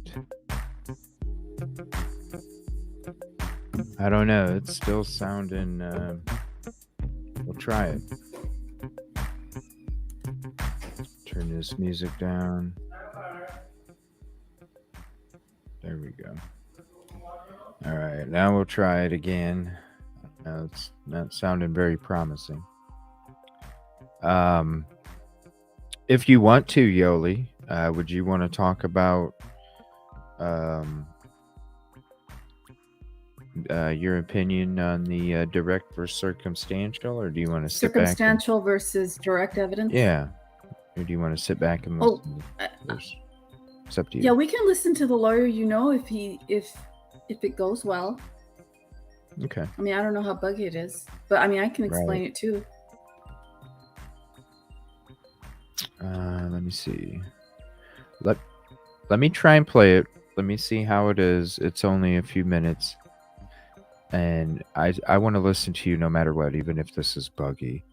So let me try this again. We'll see how this goes. Okay. And then we'll get into that too. Fingers Okay. crossed. Because I don't want to end this one here. Okay.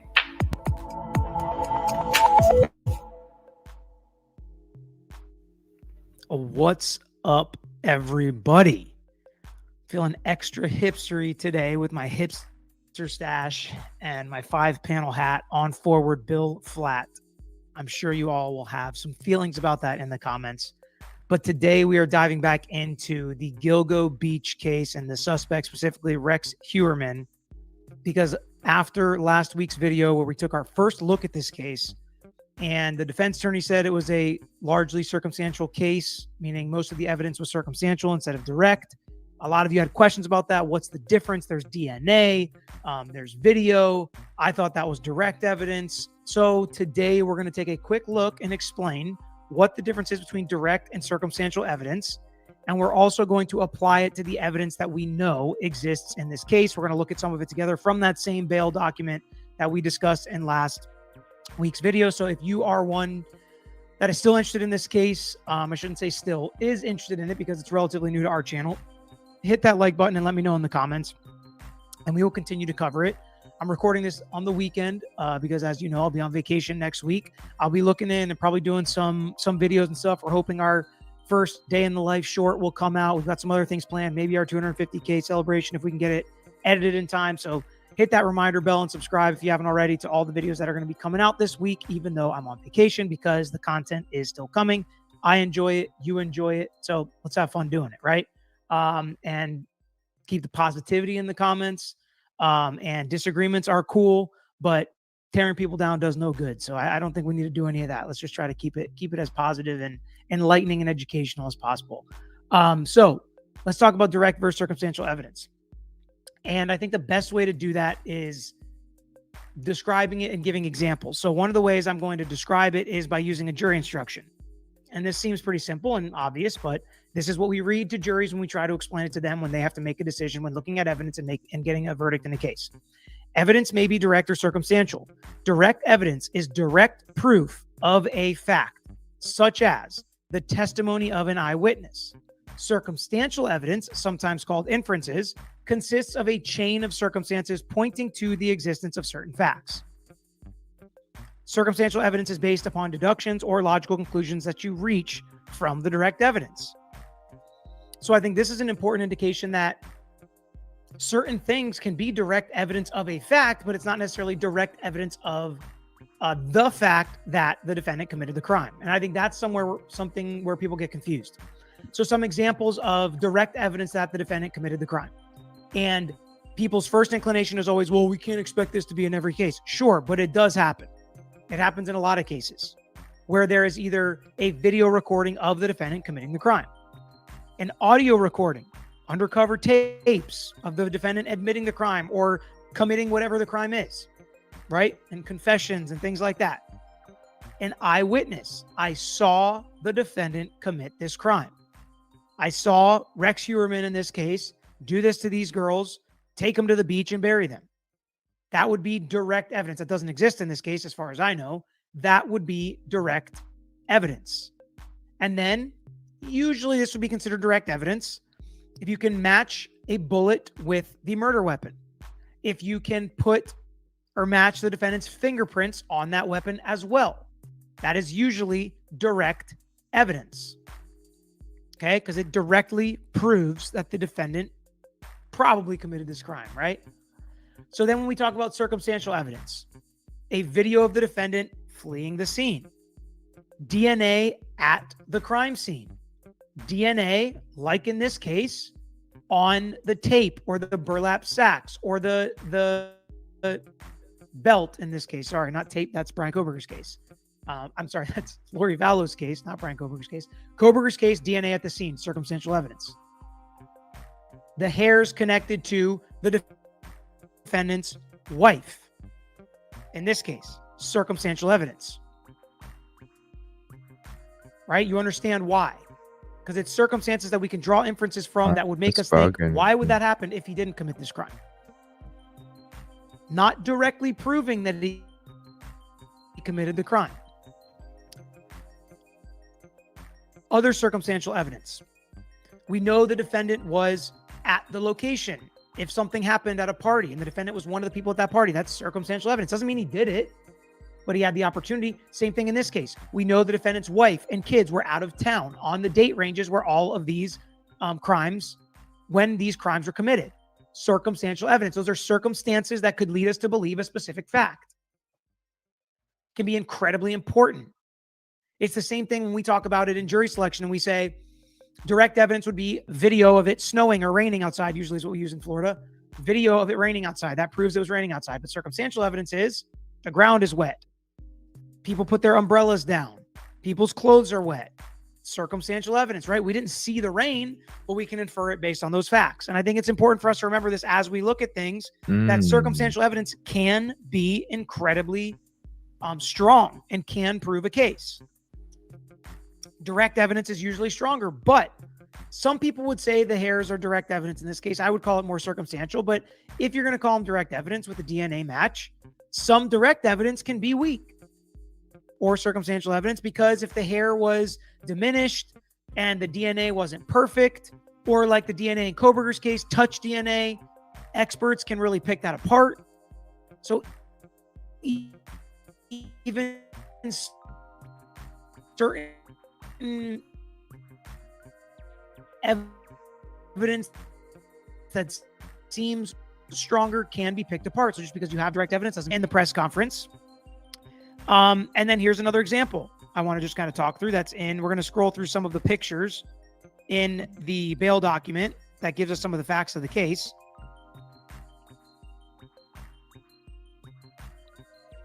And let me see if I can zoom in a little on this. So these pictures from a camera, right? This is direct evidence that he walked into this cell phone store. Direct evidence that he bought something with cash. I think they said minutes, could be a burner phone because allegedly he's got a bunch of burner phones. This is direct evidence that he bought minutes or that he bought a phone, whatever it is they're using it to prove. I don't even know. I can't remember. I read this yesterday. So that is direct evidence that he made that purchase with cash. Not direct evidence of the crime. So direct evidence of this fact that he purchased minutes or a phone can be then circumstantial evidence that he committed the crime. Using these as examples so we can kind of learn how lawyers build their cases with the help, of course, of investigators and law enforcement that gather these facts for them. One fact stacked on top of another fact can turn into some very compelling evidence that directs you towards a verdict, even if it is not direct evidence. Additionally, we have the search terms. This is direct evidence that he was searching about the case. This is direct evidence that he pulled up articles about the task force and he was looking into this investigation. The direct evidence of those facts is circumstantial evidence to get to proof that the crime was committed by this defendant. And when you look at a lot of what the evidence is in this case, the searches, the opportunity with his family being out of town, the cell phone pings that he was in certain locations at certain times, that he was arguably close to where the crimes are committed, close to where the victim's cell phones were, close to where the bodies were found, drove the car that was used. That's all circumstantial evidence because it's putting together circumstances that make it possible, probable, more likely than not, maybe beyond a reasonable doubt that Rex Heuermann committed these crimes. That's what the state is trying to do, putting together this circumstantial evidence. And the reason it's circumstantial is because thousands of people drove avalanches back in the day. Thousands of people live in that area where the victims' phones were. There were probably thousands of cell phones that were just as close as the defendants.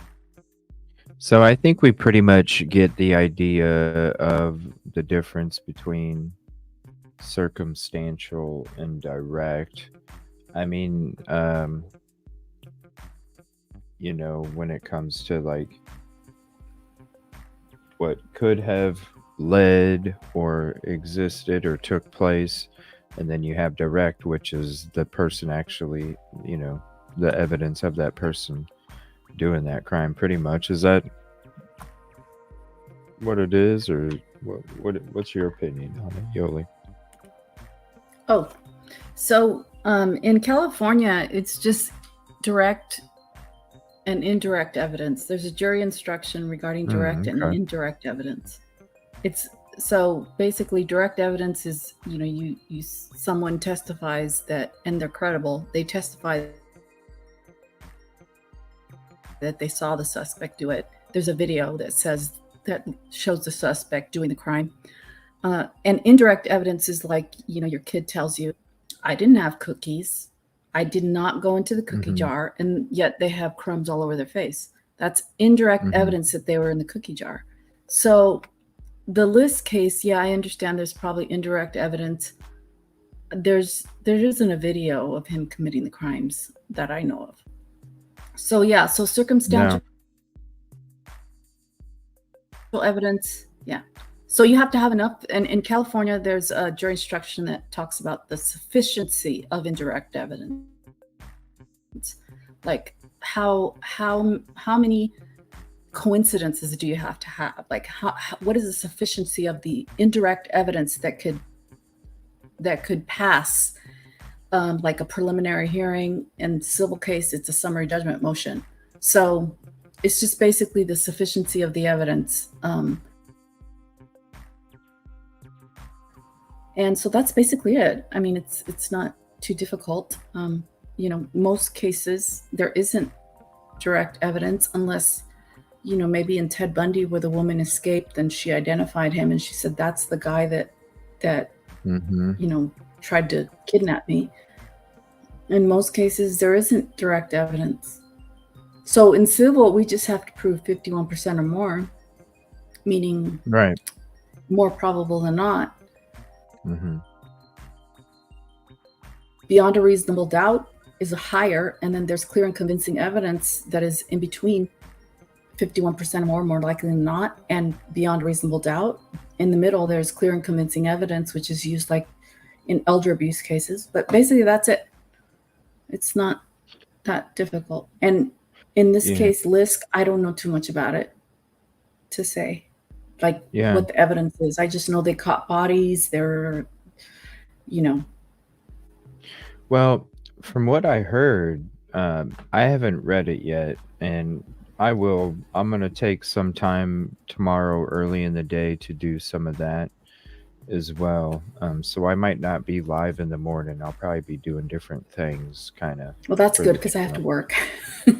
Yeah, but I don't know. I haven't read it, but I've heard from different people that the PCA is pretty bomb. Like it's it's, you know, boom, good to go. Like it's obvious as hell from what I heard. But I don't know. I have not read it at all. I haven't read it either. The other 40-minute video, I don't know. StreamYard, was it buggy for you guys? It was buggy for me when I was watching it, you know, when I came back from rebooting. It wasn't too buggy. No? No.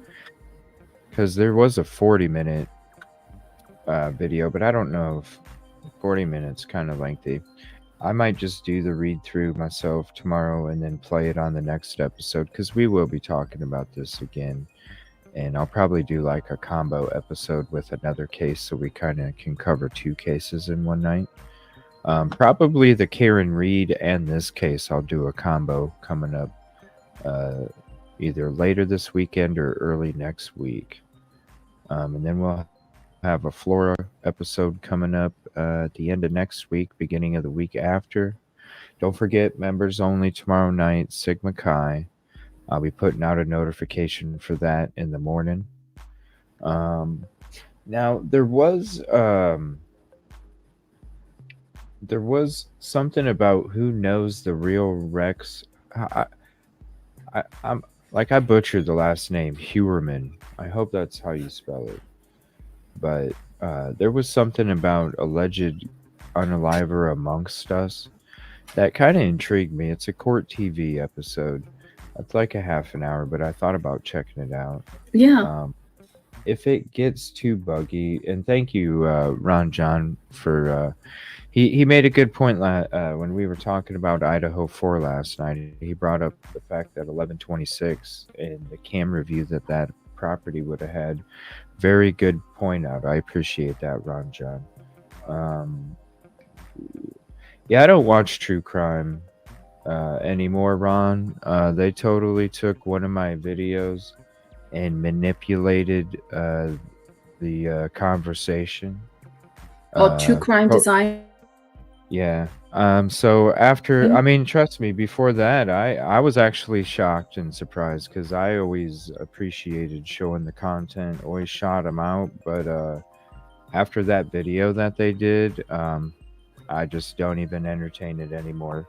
I appreciate the shout out for it, Ron, but unfortunately, after that, because I always give everybody 150, and once I get 0 or less than 100, which I consider that less than 100, because if you would have listened to the whole conversation and not edited it a certain way, then you would have got a different message than what the message of the video you were portraying based off of editing. Yeah. So I'm sorry. I did see that. Yeah. After that, I'm sorry. Even, and I'm sure, like I said, they make great videos, and I always appreciated it every single time. But after that, I'm sorry. It's just something. Not saying the new videos aren't good or anything, because like I said, the content was always great. I was just surprised. So after that, I just unfortunately I can't. So I would love to, but I can't. Let me check out this court TV, and we'll see if it's buggy. Let me know if it gets buggy, and I'll try and fix it or something. And this is a special here. Who knew him?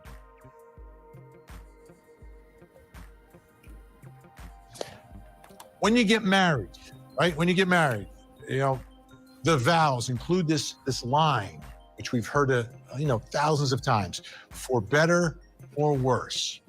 And what that is all about is you get married, things go a little bit south. You got to stay in there. You got to stick with it.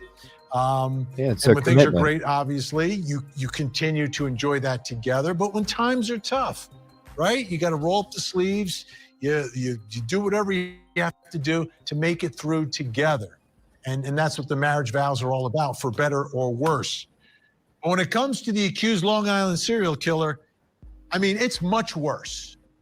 It is much worse than anyone could expect, anyone should expect from their spouse. I mean, you're married to someone and you find out that he's an accused serial killer of escorts. Jeez, Vinny. Damn, Vinny. I mean, damn, Vinny. That mind-blowing, right? And I understand, you take the vow, but this is beyond anything, way beyond anything. And to be in that position, come on, what are you going to do? Now, in this case, we mentioned who the victims are. The victims are women who were working as escorts.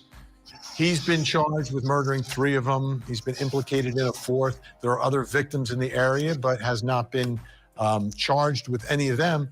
But you look at who they are and the loss obviously the loss of life, the loss for the families, you know, sort of pushed to the wayside for 13 years.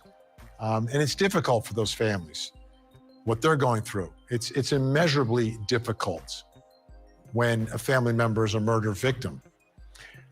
But in this case, at this point, don't you have to consider his wife another victim? Not to the same level, but clearly she's another victim. She didn't ask for any of this. Yeah, She's Mike. not implicated in any of this. Yeah, Mike, it was sad. Everybody, if you haven't watched the video where I had Coach Kevin Silky Southern Tea on the show last Tuesday night, where we talked about this case, definitely check that out. Yeah, they were, yeah, it was that welfare and all sorts of stuff. Yeah, I'm still learning this case, because how do you have all these weapons? How do you have all these properties? How do you have all of this stuff, but yet your means, and I don't know. I still have to learn some more about it, Mike. It's definitely confusing, though. Definitely confusing. And, you know, and with her, the wife now, you know, she's dealing with cancer. She had, obviously, with the divorce, it makes you wonder, is that why she was just kind of going along with whatever, because she needed the insurance for the chemo, you know? Because now with the divorce, she lost the insurance, I guess, and well, obviously, because he's arrested, but yeah, so she doesn't have any financials to cover treatments. I guess that was in the press conference from today. I was going to play a little bit of that too. That's sad. Mm-hmm. Yeah.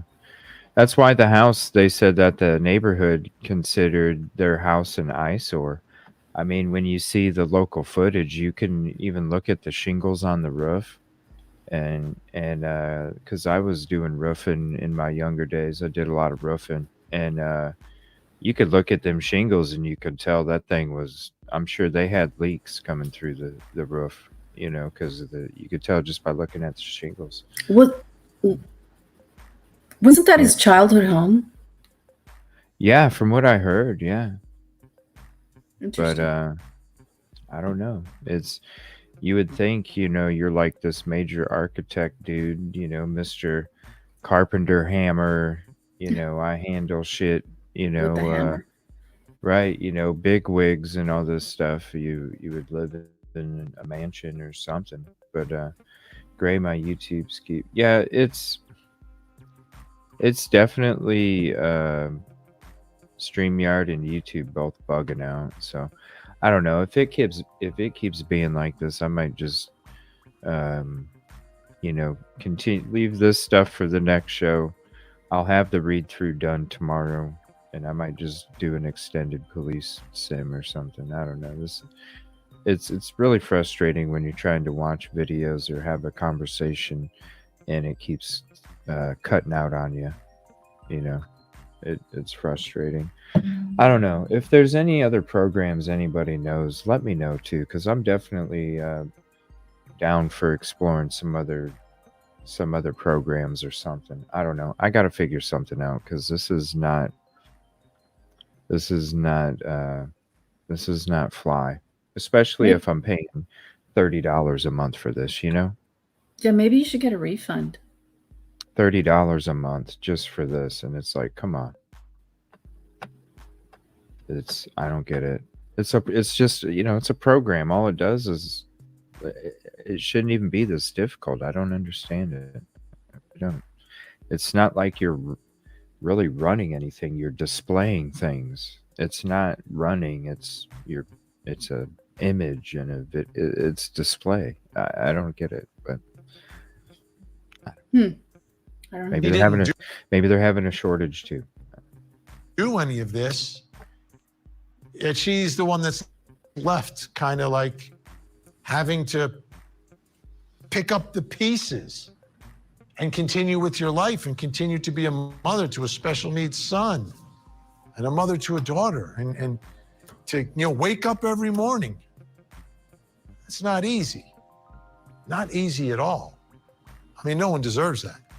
Like I said, it's much, much, much worse than anyone could ever anticipate at the moment that you say I do. So what I'd like to do is bring in Court TV crime and justice correspondent Matt Johnson. He's in New York tonight outside of the accused killer's office building in Manhattan. Great to see you tonight, Matt. Before we get to Manhattan and what's happening there and what you're uncovering and investigating there tonight, let's talk about what happened earlier today when you were in Massapequa, in the neighborhood, at the house. You spoke with Asa. You spoke with I guess at this point would be a estranged wife. She's filed for divorce. What happened? Explain to us. Take us there. Well, we were there, Vinny, as we are each and every day. We were knocking on doors. We were trying to talk to neighbors, talking to true crime fans that come there and also take pictures. And then at one point, I noticed that she came out of her house. We've seen her out front before. She's waved to our cameras. She was out with the dog. And then we struck up a conversation. She started talking to me. We talked about the coverage. She was telling me that for the most part, she feels victimized in all of this because she and her family thought that there was nothing wrong in their lives. She has been married to the person that she loves for 25 years. He's an architect.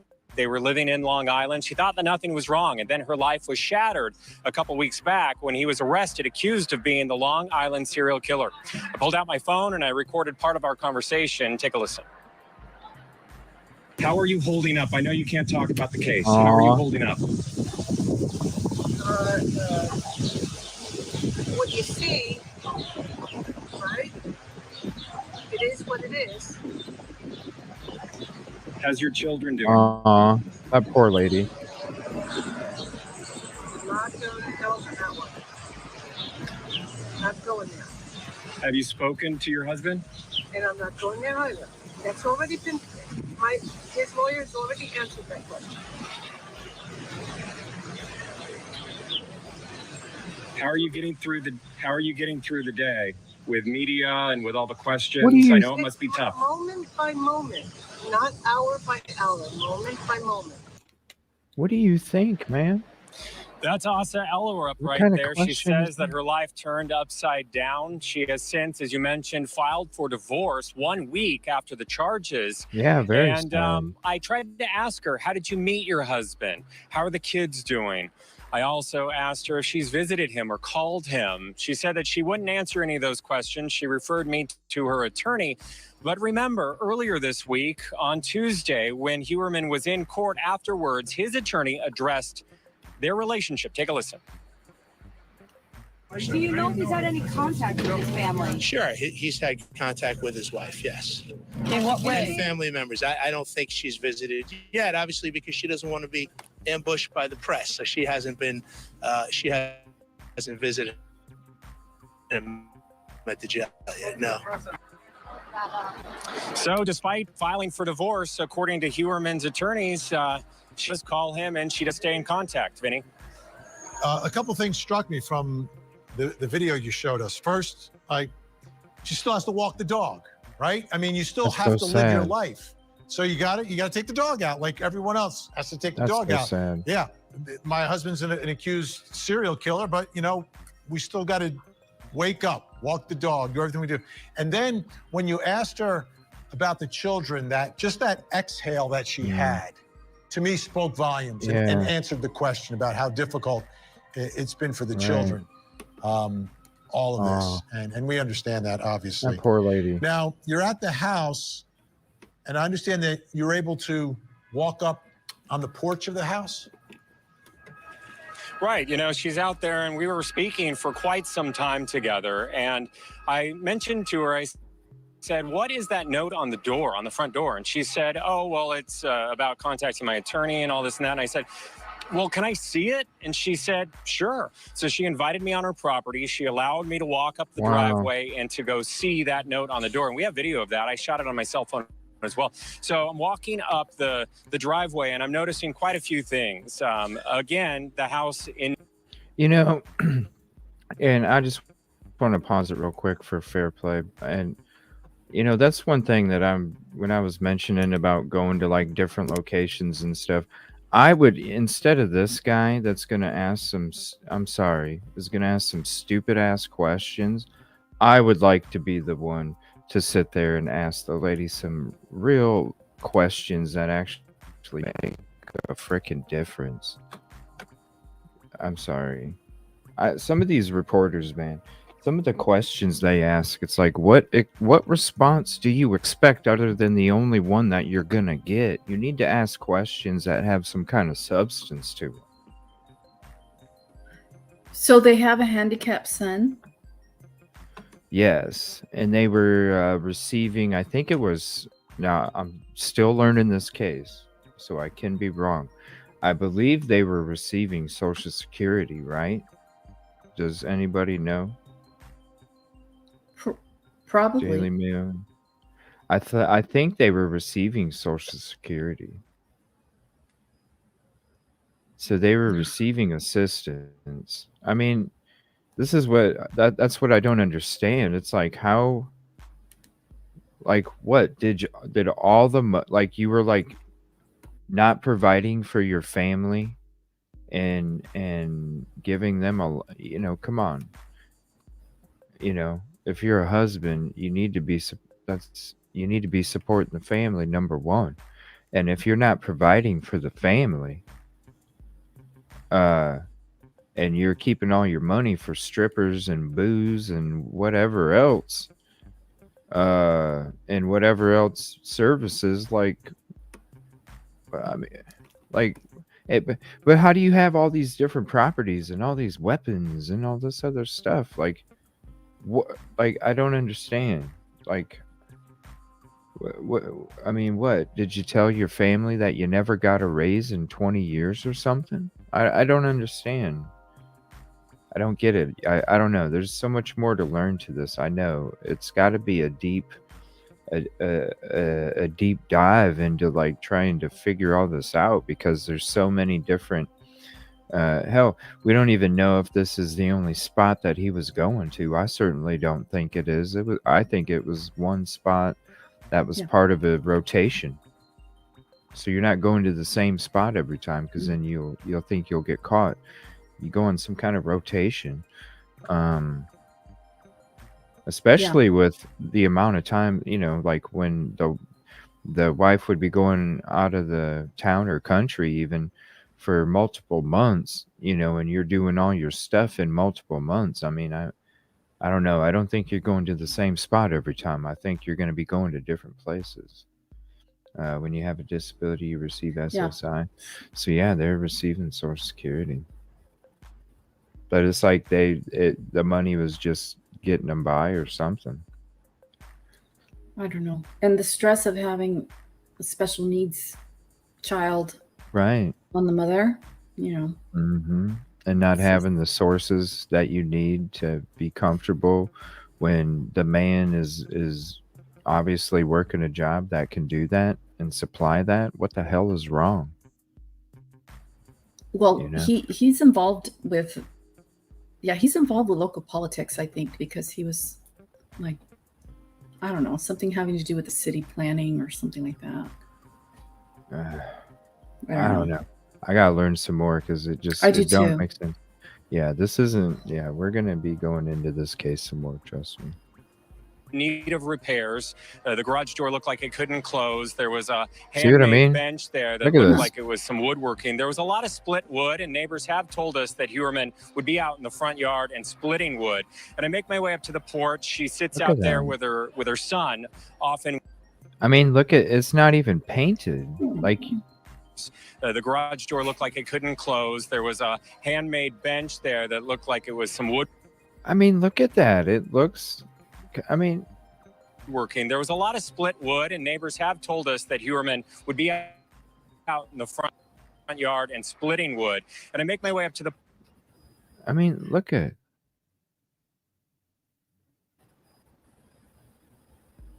I wouldn't be surprised if there was a lot of moisture built up inside the structure. You're Mold. talking mold. You're talking mold. Look at the garage door. It's broke. You can tell it's broke because it's not resting up straight up against the so that means one of the springs is busted. One of the springs is what makes the garage door go up and down with you just using 2 fingers. When the spring breaks, that's what takes place. The top of that door comes down like that. Plus, it's a track issue. And then you have a piece of wood. I mean, porch. She sits out there with her son, often with the dog. She was drinking coffee earlier, and someone had left a card. Other people have dropped off groceries. You can see flowers up there at the porch area as well. And then there's that note that says, any media or law enforcement. I found that interesting. Any law enforcement, please contact my attorneys. And then she had their information up there, Vinny. Striking, absolutely striking. But amazingly, look at that. See, look at you can tell from the shingles, especially right here. They're so waffly. When you get any kind of, it's done. The shingle's done. And it's probably from not cleaning off your roof, because all these leaves right there would fall, and it looks like a specific area on right here and then right here on the porch. When a lot of the leaves will fall, you're not cleaning off your roof. The moisture from the leaves collect and build up, and then the moisture just keeps draining and soaking into that section of your tiles, and then they just start to loosen up, and then moisture gets inside, and next thing you know, it gets on the plywood, and then it eats through the roof or the ceiling, and then it starts dripping through.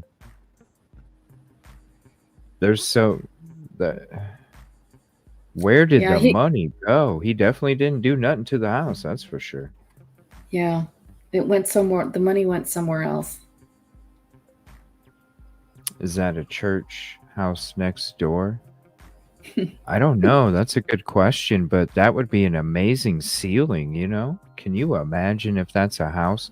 The ceiling. Oh, wow. The ceiling would be like way high. Oh, that would be amazing. The shingles are fried too. Yeah, man. I used to do roofing. I can tell just by looking. I used to fix garage doors. I used to do like construction home maintenance stuff in the younger days. And yeah, like there's no updating. It looks like they were using the shrubbery as a barrier to stack shit. Man. Yeah. Sorry. Nice is the vibe I'm getting, and you're there, you're speaking with her, but what I'm seeing and hearing, the back and forth, someone could be very bitter, someone could be really angry, someone could be really nasty, and that's not the vibe I'm getting from exactly. He just cared about his family. She strikes me as someone who's very nice. Right. Very nice. Sure, everyone has their moods and their ups and downs when they're going through trauma like this. There's no doubt about it that it's traumatizing for everybody associated with this case and all aspects of it, the victim's families, her family. But for the most part, she was very nice and very understanding that we have a job to do. And she appreciated us for being respectful, and that's why she allowed us on her property. But again, keep in mind, she has also gone through hours and hours of interviews with police, law enforcement, and that's what helped them piece together the fact that now prosecutors allege that these crimes that her husband is accused of happened when she and her children were out of town. Whoa, no way. Wow. Okay. You're in the neighborhood. Did you speak with folks in the neighborhood today? Yeah, there was a lot of people milling about. I have to tell you, it is a busybody neighborhood. but in the best way. I mean, everyone is super friendly. It's a blue-collar neighborhood right there on Long Island. A lot of welcome signs in front of the doors. I can't stress it enough. And I saw this lady walk up to the house before I talked to Asa, and she walked right up to the front door, and she left a card. So we noticed that, and then I spoke with her afterwards. Her name is Rosemary, and I said, what was it that made you come to the house, and what did you leave behind? Take a listen. Gift cards for them for food, and I know what they're going through. It's probably struggling, and I know they had a hard time, and it's not their fault. It's not their, so I was just trying to help out. We have Massapequa Park is a very knit, tight community. If everybody's in trouble, anybody in trouble, they help out. He kept quiet to himself. He was a very quiet man, never said anything, or even my brother knows him from school, and he just said he kept to himself, and he was a very quiet man. It is a quiet neighborhood. A lot of people were talking to us, asking us if we needed anything when we've been out there each and every day during our investigation and our talking to people.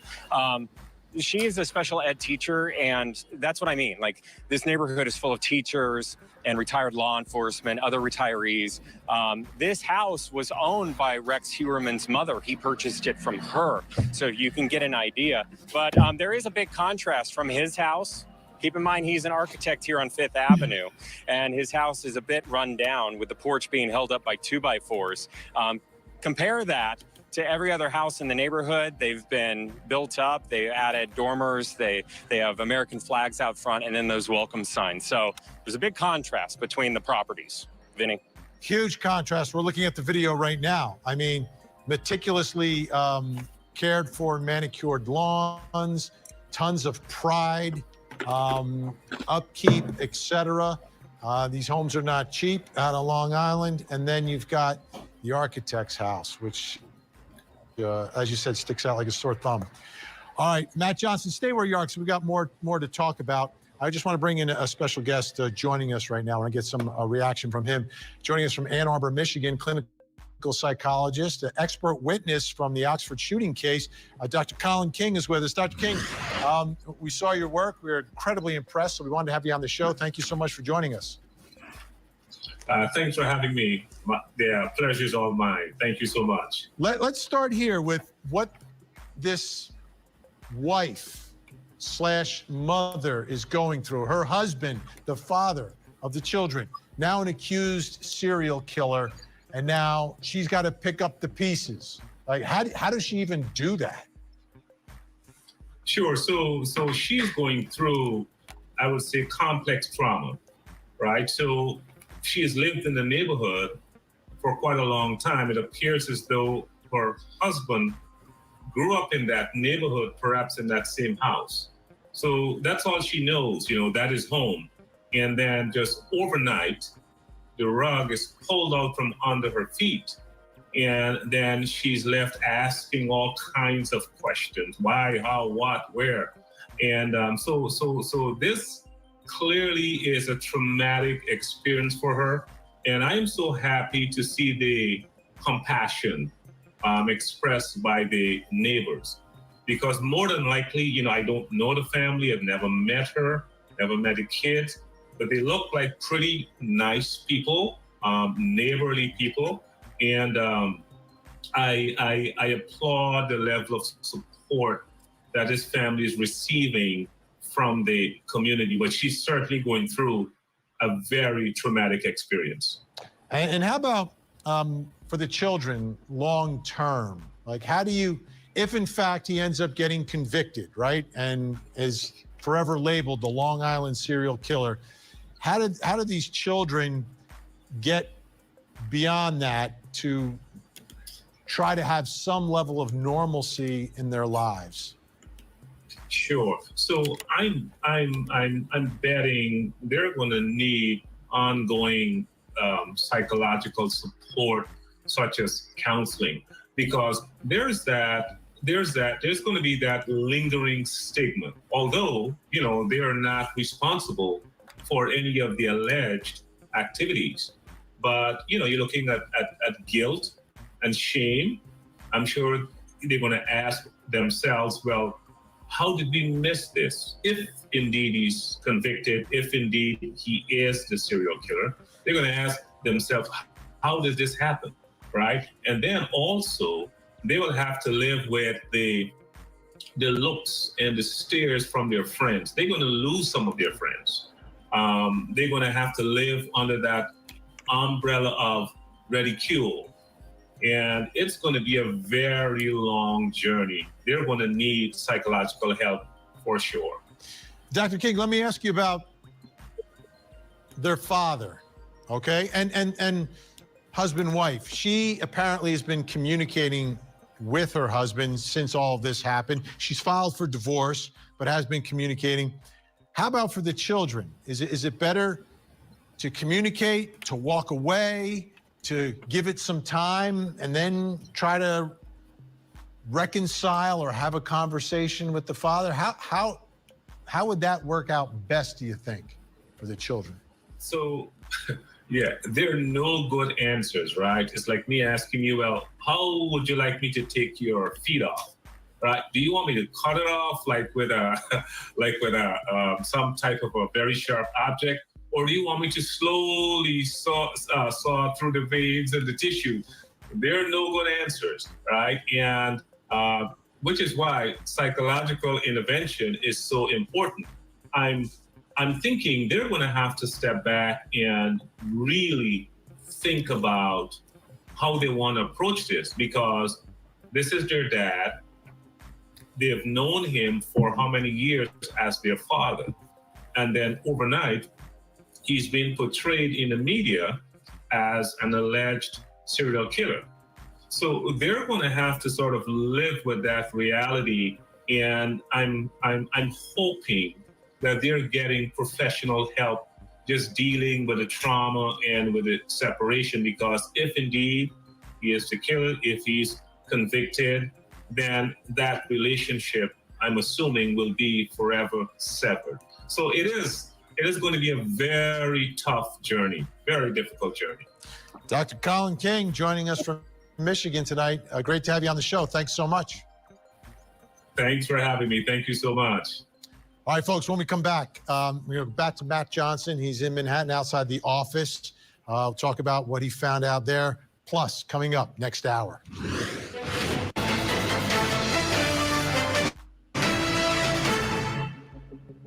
On this unsuspecting suburban street, suspected serial killer Rex Heuermann lived. This street is full of doctors, teachers, and law enforcement. The street is tree-lined, there are American flags out, and welcome signs. This is the house that is very different, if you ask me, owned by an architect. This is the home of Rex Heuermann. He shared this house many years with his wife and kids, leaving each day in a suit and tie. But prosecutors say it was all part of his plan to blend in, to look normal. And that included his daily commute to the city. Just a few blocks away from Rex Heuermann's home is this, the Long Island train station, Massapequa Park. This is the platform Rex Heuermann would go to each and every day, as he would be in a suit and tie and head to New York City, Fifth Avenue, where his architecture firm office was located. We're gonna hop on a train now and show you his commute. So the train's just arrived. We're gonna get on board and we'll take you to Manhattan. All right, so we're approaching our stop. This is Penn Station. This is near his work. This is the train stop. So I had a timer going, about 52 minutes so far. I'm noticing, everyday people on board, some business people. This would be a train that anybody would blend in. And that's exactly what he did for so many years.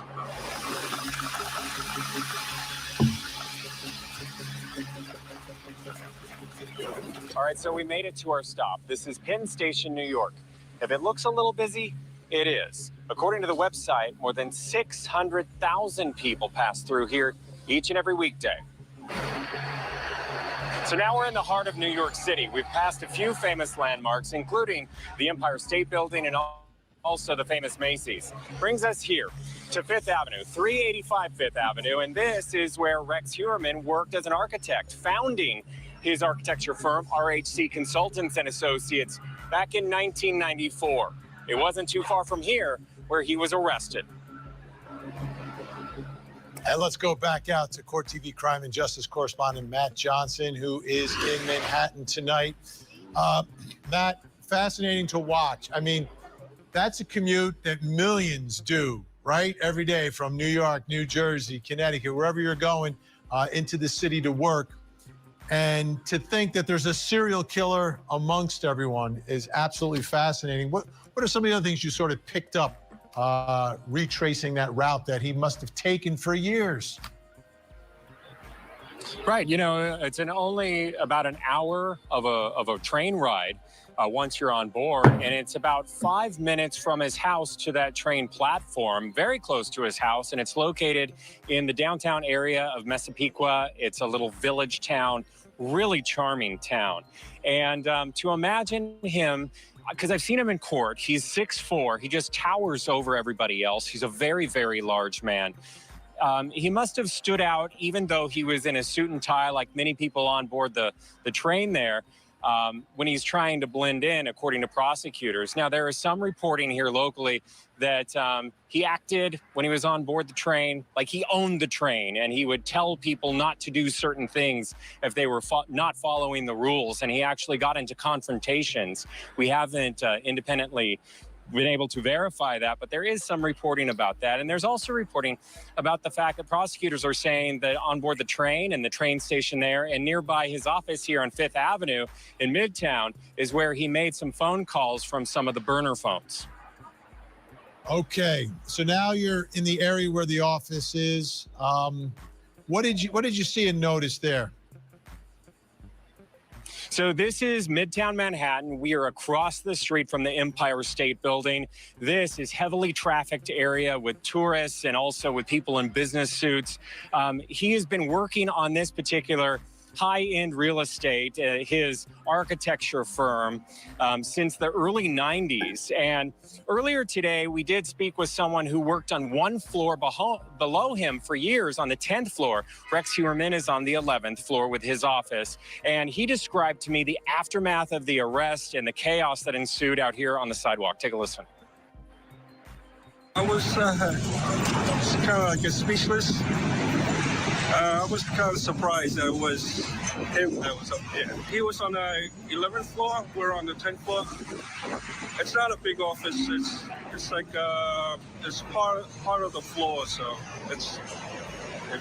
I never seen his office, but you know, that's news I got when on that Friday when it was all surrounded by troopers, police, and reporters. The arrest was about a block away. But I guess the police here came to, you know, check his office and collect all the evidence, whatever, you know, so. And that search continued in that building on the 11th floor, RHC and Associates. That was his architecture firm. And we're told by Thomas there that spoke to us that law enforcement marched straight up there and they were digging through lots of boxes and files searching for evidence. And they mentioned the arrest. The arrest is about a block from the office? Exactly right. So I'm with Justin, my photojournalist. He's going to just pan down the street here on 5th Avenue. This is between 35th Street and 36th. And one of these trash cans over here on this busy street, that's where exactly they picked up that pizza crust where the DNA was connected. And also Huerman was under surveillance in this area ever since they had connected him to the DNA on the bodies, according to prosecutors. And so he was under surveillance 24 hours. And then that's when police, law enforcement, dressed in plain clothing in business suits, they surrounded the suspect. And then that's when they made their arrest. We're told that they wanted to make the arrest here as soon as possible because he was not only a flight risk, but also because they wanted that long drive in the back of the patrol car to ask him questions. We're told with our sourcing that he didn't answer any questions when he was behind in that police car. Matt Johnson in the Big Apple tonight. Great work. Thanks so much, Matt. Appreciate it. All right, let's bring in our guest joining us tonight in Salt Lake City, Utah, retired police commander, host of the Profiling Evil podcast, Mike King in Jacksonville, Florida. Yeah, I watch him. Special Agent Jennifer Coffindaffer. Yeah, he's good. And in Coffindaffer. Yeah, so- Vanilla Haven, man. Go ahead. Yeah, so I can skip coffee. So what I'm looking is that he lived in a place where there was a retired law enforcement. Uh-oh, streamer. That's one thing. The other thing is you know, he had according to what I've heard, and I don't know if it's I'm pretty sure it's true, but he had a lot of weapons in his house. Is that true? Like 300. Yeah, like Right. 300. 300. Yeah. So Like in a vault. right. So so these FBI agents, you know, they arrested him on the street. It was kind of peaceful. There was no SWAT team. And so I look at this, and then I look at the Koberger case, and I see disparities, you know. Mhm. And not to bring the Koberger case into this because I'm obsessed with that case, but Yeah. but you see disparities, and because this guy Rex, whatever his name is, he's probably higher up on the chain, meaning he's connected. Mm-hmm. I think he's connected to other, you know, like to Yeah. powerful people. So I think That's why I'm thinking anyway, it's like that's a all I group. It's like well, there a was an group, I emergency think. room doctor. Yeah, there was an emergency room doctor that had like one of the victims. I'm going by memory and I don't remember, but one of the victims was talking about this emergency room doctor that had a wayward home for women, and so you have Yeah. Is that true? Yeah. Yeah, that's true. Okay. Peter Hackett, I think, is his name. Peter Hackett, yes. Mhm. So you know, you have these professionals that are high up in the chain, and like not high up in the chain, but they're powerful people.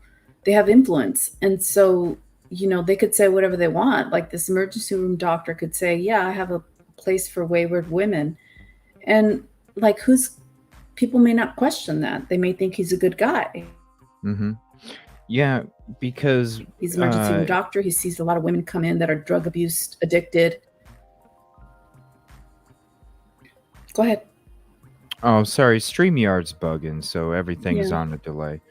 That is the Shannon Gilbert case that we were talking about, and I think that see, this is the crazy thing, because up until 2022, the people that were handling the law enforcement there obviously were corrupt as hell, because if you look into the Shannon Gilbert case, it's very corrupt, and nothing changed until 2022. And the crazy thing is these crimes went on for longer than 12 years, right? But the crazy thing is once this new regime of LE came in and took over, you know, started setting up teams to go do these searches and stuff, it was within 1 month of them starting to do their digging. 1 month it only took them until they found or started catching on to Rex. So this is kind of crazy, because it was almost weird. They talk about the remains that were at that location, right? And how Rex liked to use a certain type way to wrap. I'll just put it that way. And there was some other ones that weren't that way. They were all different things. So it makes you wonder, was there a bigger group that he was connected to that also knew this was a location, one location out of many, that I think. And also, I also wonder, because I mean, seriously, if it only 12 years later and it only takes you 1 month to get to Rex, obviously there's a hell of a lot of evidence that was not even being looked at for a reason. So it makes me wonder, were these previous LE, did they get informants that told them that people were dumping remains in certain areas, and they used that to Yeah. their advantage as well? You know, Yes. who knows? Did So LV even talk to these SKs and say, you know what, we don't like this person, get rid of them for us? yeah, and so there was Joel Rifkin, who was the serial killer, and he was caught. Oh, serial unaliver, but Right. he was caught, and you know what? He had a thing about his method was different in terms of how he disposed of parts of Mm-hmm. parts of the victims. And so I think there's an overlap, but I think there was that it has to do with something about, like, a lot of people that develop they develop properties, or they're developers, and they need engineers, they need architects. Mm-hmm. And so there's this, and I did do cases against public entities, and I know that goes on. It's part of, like, if you scratch my back, I'll scratch yours. And if you get this building permit, or if you approve this plan, and there's and they do it in a way so that, like, I don't want to get too complicated, but it's like, scratch my back, I'll scratch yours, basically. Yeah, exactly. So Exactly. The connections, the networking. you have yes, a connection, and you have these individuals who have these desires, or whatever it is. And so it's kind of like they're all connected, and you can't, it's very difficult to penetrate it, like to get to the bottom of it. And it's like, because people will lie. Mm-hmm. And they won't do what they need to do. They'll just, and it'll get lost. It's just like, somehow miraculously things get lost. I've had things get lost, and it's like, how could it get lost? Like, come on, and Right. so the hand It's like, washes yeah, that's what I said. it's like, Mhm. it's like, how did they? It's like the document. Like, we went through, like, with the Idaho 4 case, we went through the new documents that came out from the defense, with this the IgG docs, right? And this person who is in that field is telling you all of this information that had to have been collected and reported in order to get the profile. And it's the same thing. Like, where did the documents go? Like, Where did where was all of this research that really, it was way more than what I even thought, the reports, right? documentation. Where did they go? Right. Where did they go? I'm sorry, if that doesn't exist, then if the people who are investigating these cases don't keep a record, then guess what? If it's not written, where did it go? They could say whatever they want. And where did it go? Plausible So it's like deniability. Yes, it's like medical records. When doctors make entries into medical records, they're stuck. And that is the most accurate description of what occurred, because it happened at the time. Same thing with nurses. They write, and it's the most accurate description that happened at the time. Even if they write it the morning after, it's the most accurate description because it's close in time to what occurred. When you have law enforcement or other people who are not even taking notes, who dispose of their notes, who actually just say what they say and it's taken verbatim, just okay, because you're law enforcement, and they don't have the records to back it up, that's BS. It's like I call that shit all day, every day. And it's like, yeah, I'm not stupid. Okay. So if the FBI has, documents and things, and it'll be interesting to see in this LISK case if the task force or whatever it is has, enough circumstantial evidence to meet the burden, you know what I mean, for the serial killer. But you look at the disparities at this unaliver in New York, Long Island serial killer. And then you look at how BK, Brian Koberger, you look at the 2 arrests and you think, my God, look at what this guy had and look at what Koberger had. And why didn't they have a whole SWAT team on this guy? He had weapons, he had things. And, you just look at the disparities, and I know it's different states, different things, but no. I know it's that law enforcement. I mean, I'm pro law enforcement, but I know that there's bad things that happen. Same here. Yeah. And there's bad Same here. people. Like I said, there's worms. To say there's not a worm in an apple, you're naive. Not saying that there's not great apples out there and most of them aren't great or anything like that. Not at all.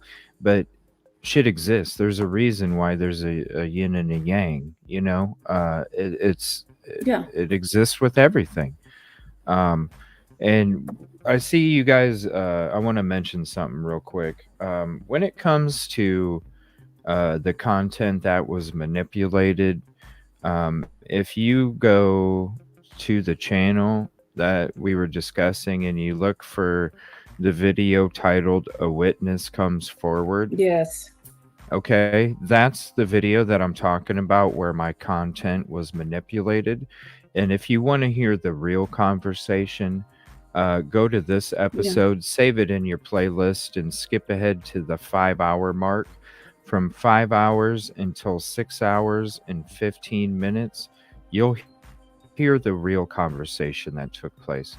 And then the episode after that, episode 268, is when I discuss everything the next day because people were confused. So, if you want to see, listen, you can see the edited, there's plenty of views on it, a hell of a lot more than there is on my conversation.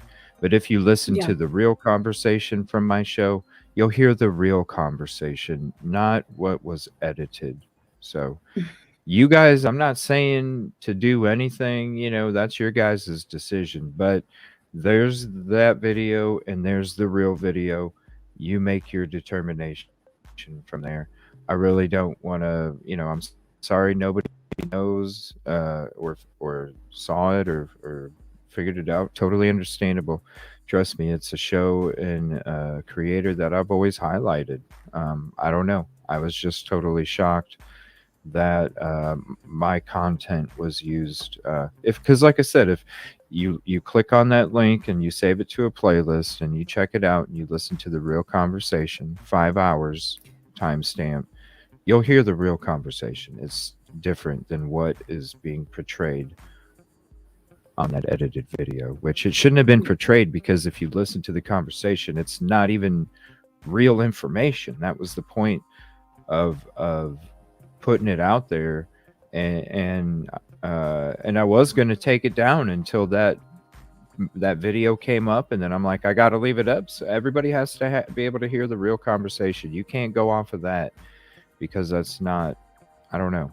I'm just shocked, but it is what it is. But you guys make your own determination. I'm not saying you guys do whatever, but there's the real information. You choose what you will from that. But it is what it is. There's people that make content that about this show that it's not in a positive light, and it is what it is. It's just jealousy. So whatever. Yeah. So don't waste your time. No. But back to this corruption in New York or whatever, the architect. I'm interested in this case, and I'm interested in, I mean, I wish you could review my documents, but if you read, like, you could read the documents to me, my own work, but I can't read, I won't read the PCA, but if you read it, I'll listen. On this well, I'm gonna do that. I'm gonna do that tomorrow. I'm gonna do, because I probably won't go live during the early day. I'll be getting ready for my Sigma Chi members only, and I'll probably be getting it on. I'll probably start it at 6 p.m. Eastern. Start a little earlier and have an extended show. And then I probably won't do live tomorrow morning. I'll probably do some. So 3 p.m. my time. 6 p.m. Yeah, 3 p.m. my time. As of right now, I mean, I'm gonna set the notification in the morning. But as of right now, I'm looking at 6 p.m. Eastern as of right Okay. now. Yeah. So that's what I'm going to shoot for tomorrow. And I want to thank P Fox. She's continuing to hit me up with stuff, with Sigma Chi stuff too. So I appreciate you, P Fox. Yeah. But yeah, I'm going to do the offline read through for the PCA. So look for that video to be uploaded in the early afternoon. I'm going to try and do a couple updates, and I'm going to try and do some rearranging because I really need to get my front camera introduced to the show. So I'm going to do some little background changes while I decide on a green screen. So I'll be doing some things like that. But yeah, I'd like to reach out. I'd like to have Mike and Molly, if you ever are comfortable. I'd love to have you up here too. But I'd like to have you, Yoli. I'd like to get Draw up here too. Get Silky, Coach Kev, Mike, and Molly if she would like to. And I'd like to have like a power panel where we have this where we discuss this case again. So I'm gonna try and see what we can do for everybody, if we can try and get everybody on a certain night to talk about it. I'd love to. And then what we can do on that night is I'll do we can watch my read through of the PCA that I do offline, so that way I can pay attention to the comments. Everybody can hear the read through, and we can pause it at any time and discuss it at any time too. I think it'd be a great conversation to have all of us up there and discuss the PCA, and just have that be the show. So I see in the comments that the PCA in this SK LISK case are better than BK's PCA. That's so I'm what they're interested saying. to see that. Yeah, that's what they're saying. So I think that'd be a great show. Have all of us up there. I can use the read through, and because I can imagine we could probably make a whole show one night out of reading the PCA and or listening to the read through of the PCA and discussing it. 30 some pages. Yeah. You know, it'd be a great conversation, honestly. Break it down. Break down the PCA with all of us on panel. With all of the knowledge or the common sense approach. I think it'd be a very interesting show. Perfect. Yeah, I think it'd be great. So if you guys can, if you're on Discord, hit me up with the nights that you're available from Sunday through next Sunday, and then what I can do is take everybody's available days for the next week, and then I can figure out one night, even if it's my off night on a Wednesday, and that's the night that everybody can meet. Hey, it is what it is. I want to have everybody on panel while we do this. I think it'd be a great show. So please, Yoli, Draw, Silky, Mike, Molly, Coach Kev, if you can, hit me up and let me know what days you're available this next week. I don't know. I don't know need a anything about trigger warning. Discord, so I. Okay. Well, you know what? Just go ahead and email me, or if you guys Okay. want to email me, go ahead. Just put in power panel. We'll just Okay. call it a power panel. Power panel reading the PCA read through or whatever, something like that. I think that'd Yeah, be the awesome. language in the Idaho 4 PCA, or just the language in general when they write things, it's just so stupid.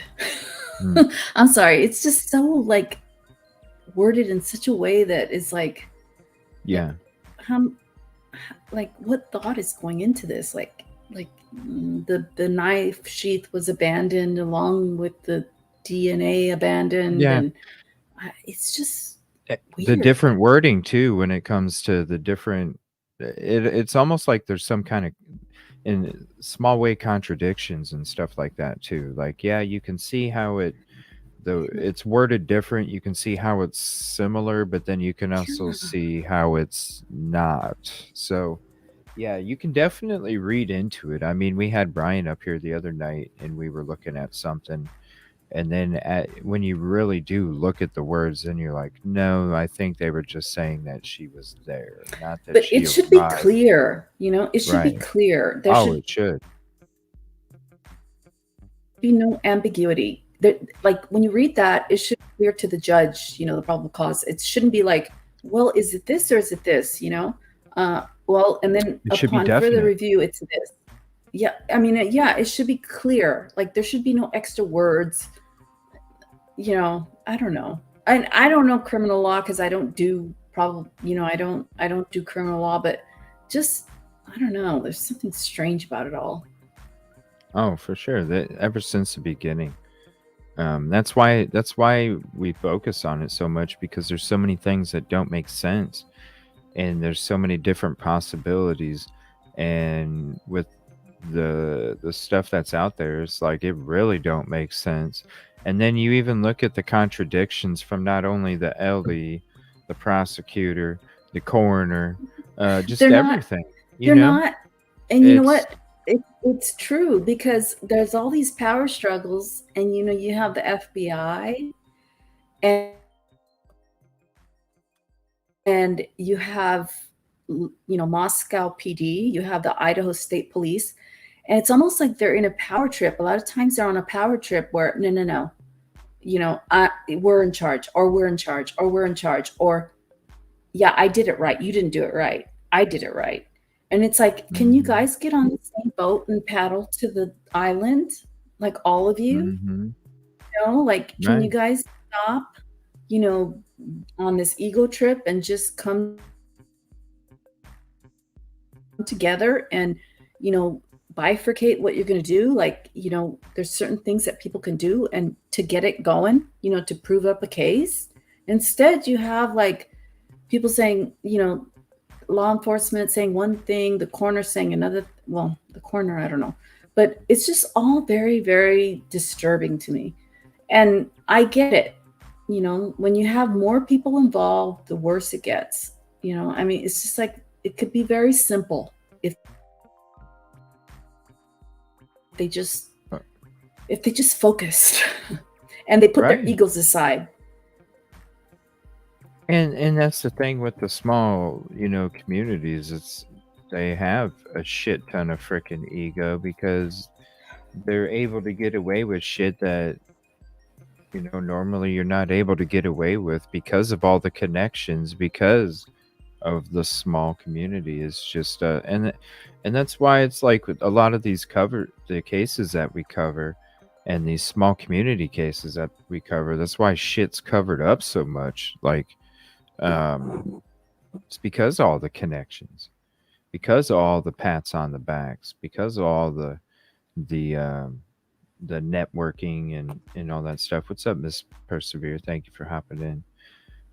Yeah, we'll be ending this one here shortly, and then I'll be doing the police sim. But yeah, it's and No Chains, she brought something up here. She says that, where's that at? I'll get other PCA to compare a well-written PCA and the inconsistencies of the PCA for the Idaho case. I think in No Chains, I'd like to invite you too for this power panel that I'm talking about, where we're going to kind of break down the PCA of this. I'm going to do a read through and record it tomorrow and upload it for an upload. And then we're going to kind of break it down. And then I would like to do that too. So maybe we can make another show out of that.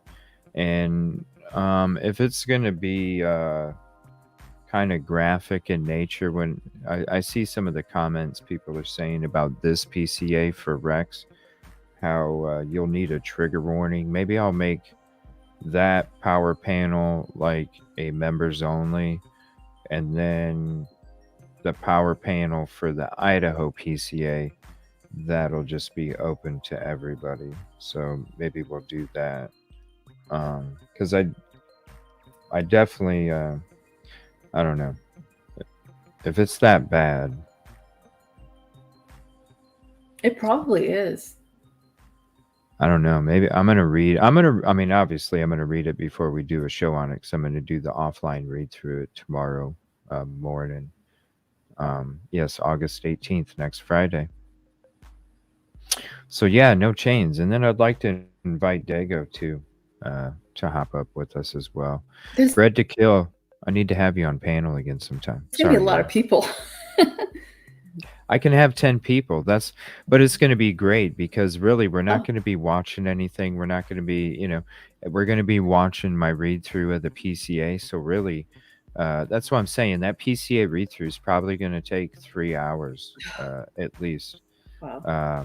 Yeah, it's because we're going to be. If it wasn't 30 some documents, then we'd be cool, And I'm pretty sure we're not going to have to read 30. So it's probably going to be broke down to 26 or 27, probably 26, 27, something like that.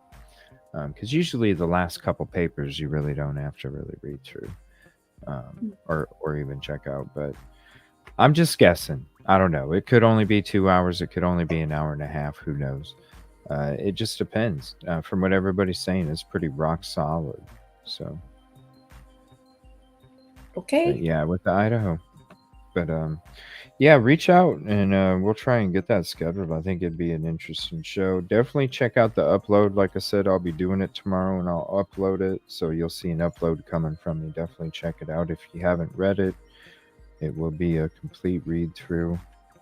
And Sigma Chi tomorrow, look for the notification in the morning, about 6 p.m. Eastern. If no chains, I'd like to have you on too.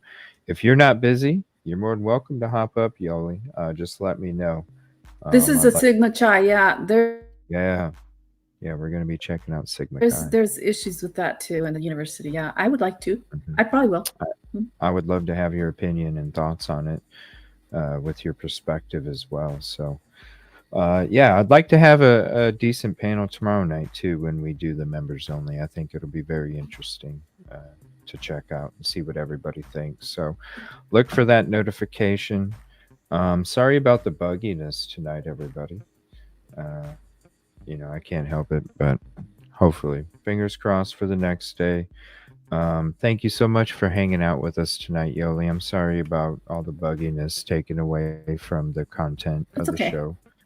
But please, yeah, if you're not busy tomorrow, I'd love to have you up as well. Seriously. Okay. All right. So good night, everybody. Thank you so much. Appreciate you. I'll be doing Police Simulator after the show if you want to hop in, Yoli. Okay. All right. Okay. Maybe you'll want to do a ride along. Think about it. But I don't have Xbox. I don't have. You don't have to. That's the thing. This is the idea I came up with last night. This is the idea I came up with last night. Obviously, if you have an Xbox and you have the game, then you can join me to help me, do these crimes. But if you don't, I'm just saying it's called a ride along. So somebody can hop up like you are right now. You're on panel. And you'd be just riding along with me while I do my shift. It's a ride along. It's a panel ride along. So you don't. So I can criticize you and tell you what you're doing. Yes, you can help me out. It's a ride along. You get to ride with CJ in the cruiser. Right. Yeah, you don't even have to have the game. But I gotta wait until because I'm this close to unlocking crime scene call out. So once I do that, that's when the ride on the mic says, "You dirty dog, you're roping her in." We love her here at the show. It's Yoli. Come on. Okay, so when you get on, I need a break. Then I'll check you out in half an hour. Yeah. So. That's right. Yeah, I got to get at least one shift in. So thank you so much, everybody. I appreciate you so much. Yeah, look for me in about... Good night. Look for me in about 15 minutes. Peace. Look for me in about 15 minutes. Thank you everybody for hanging out. I got so much more. I have we were gonna check out the Joel Rifkin. I got some stuff on that. The stuff BTK and Rex comparisons from BTK himself. The news interview clips, press conferences, different things to get into on the next episode. And then we'll definitely be getting into the PCA. So look for that read through tomorrow. I'll be working on that. I'll be working on different things for the show. And maybe the background.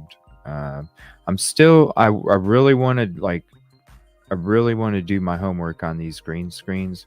So, but I do want to offer you the guys the different camera angles. So I'm going to do like a temporary shift around with the background until I do make a decision on that. So I'm going to do some little rearranging. You're actually going to see this city background. It's going to be over on this wall. I haven't decided what I'm going to do with the coffee sign, how I'm going to put that up. It might be actually right back. Ooh, I think, yeah, because what I'm going to do is I'm going to have the city background right here. I'm going to have this all behind me be a black sheet all the way over. So then it's black sheet behind me. Then I think I'm going to have my coffee sign. We'll have the EvilleCJ monitor with the city. Then we'll have the coffee sign behind me when you get the front camera. So I'm gonna be trying to do that this weekend too. Just a little update until I get exactly what I'm dreaming for you guys. So thank you so much for hanging out tonight. I appreciate it. And look for me in about 15 minutes or so, and we're gonna be doing some live shifts. Appreciate you. Have a peaceful and positive night. If I don't see you tonight, hopefully I see you tomorrow. Members only, Sigma Chi. I cannot wait. Thank you so much, everybody.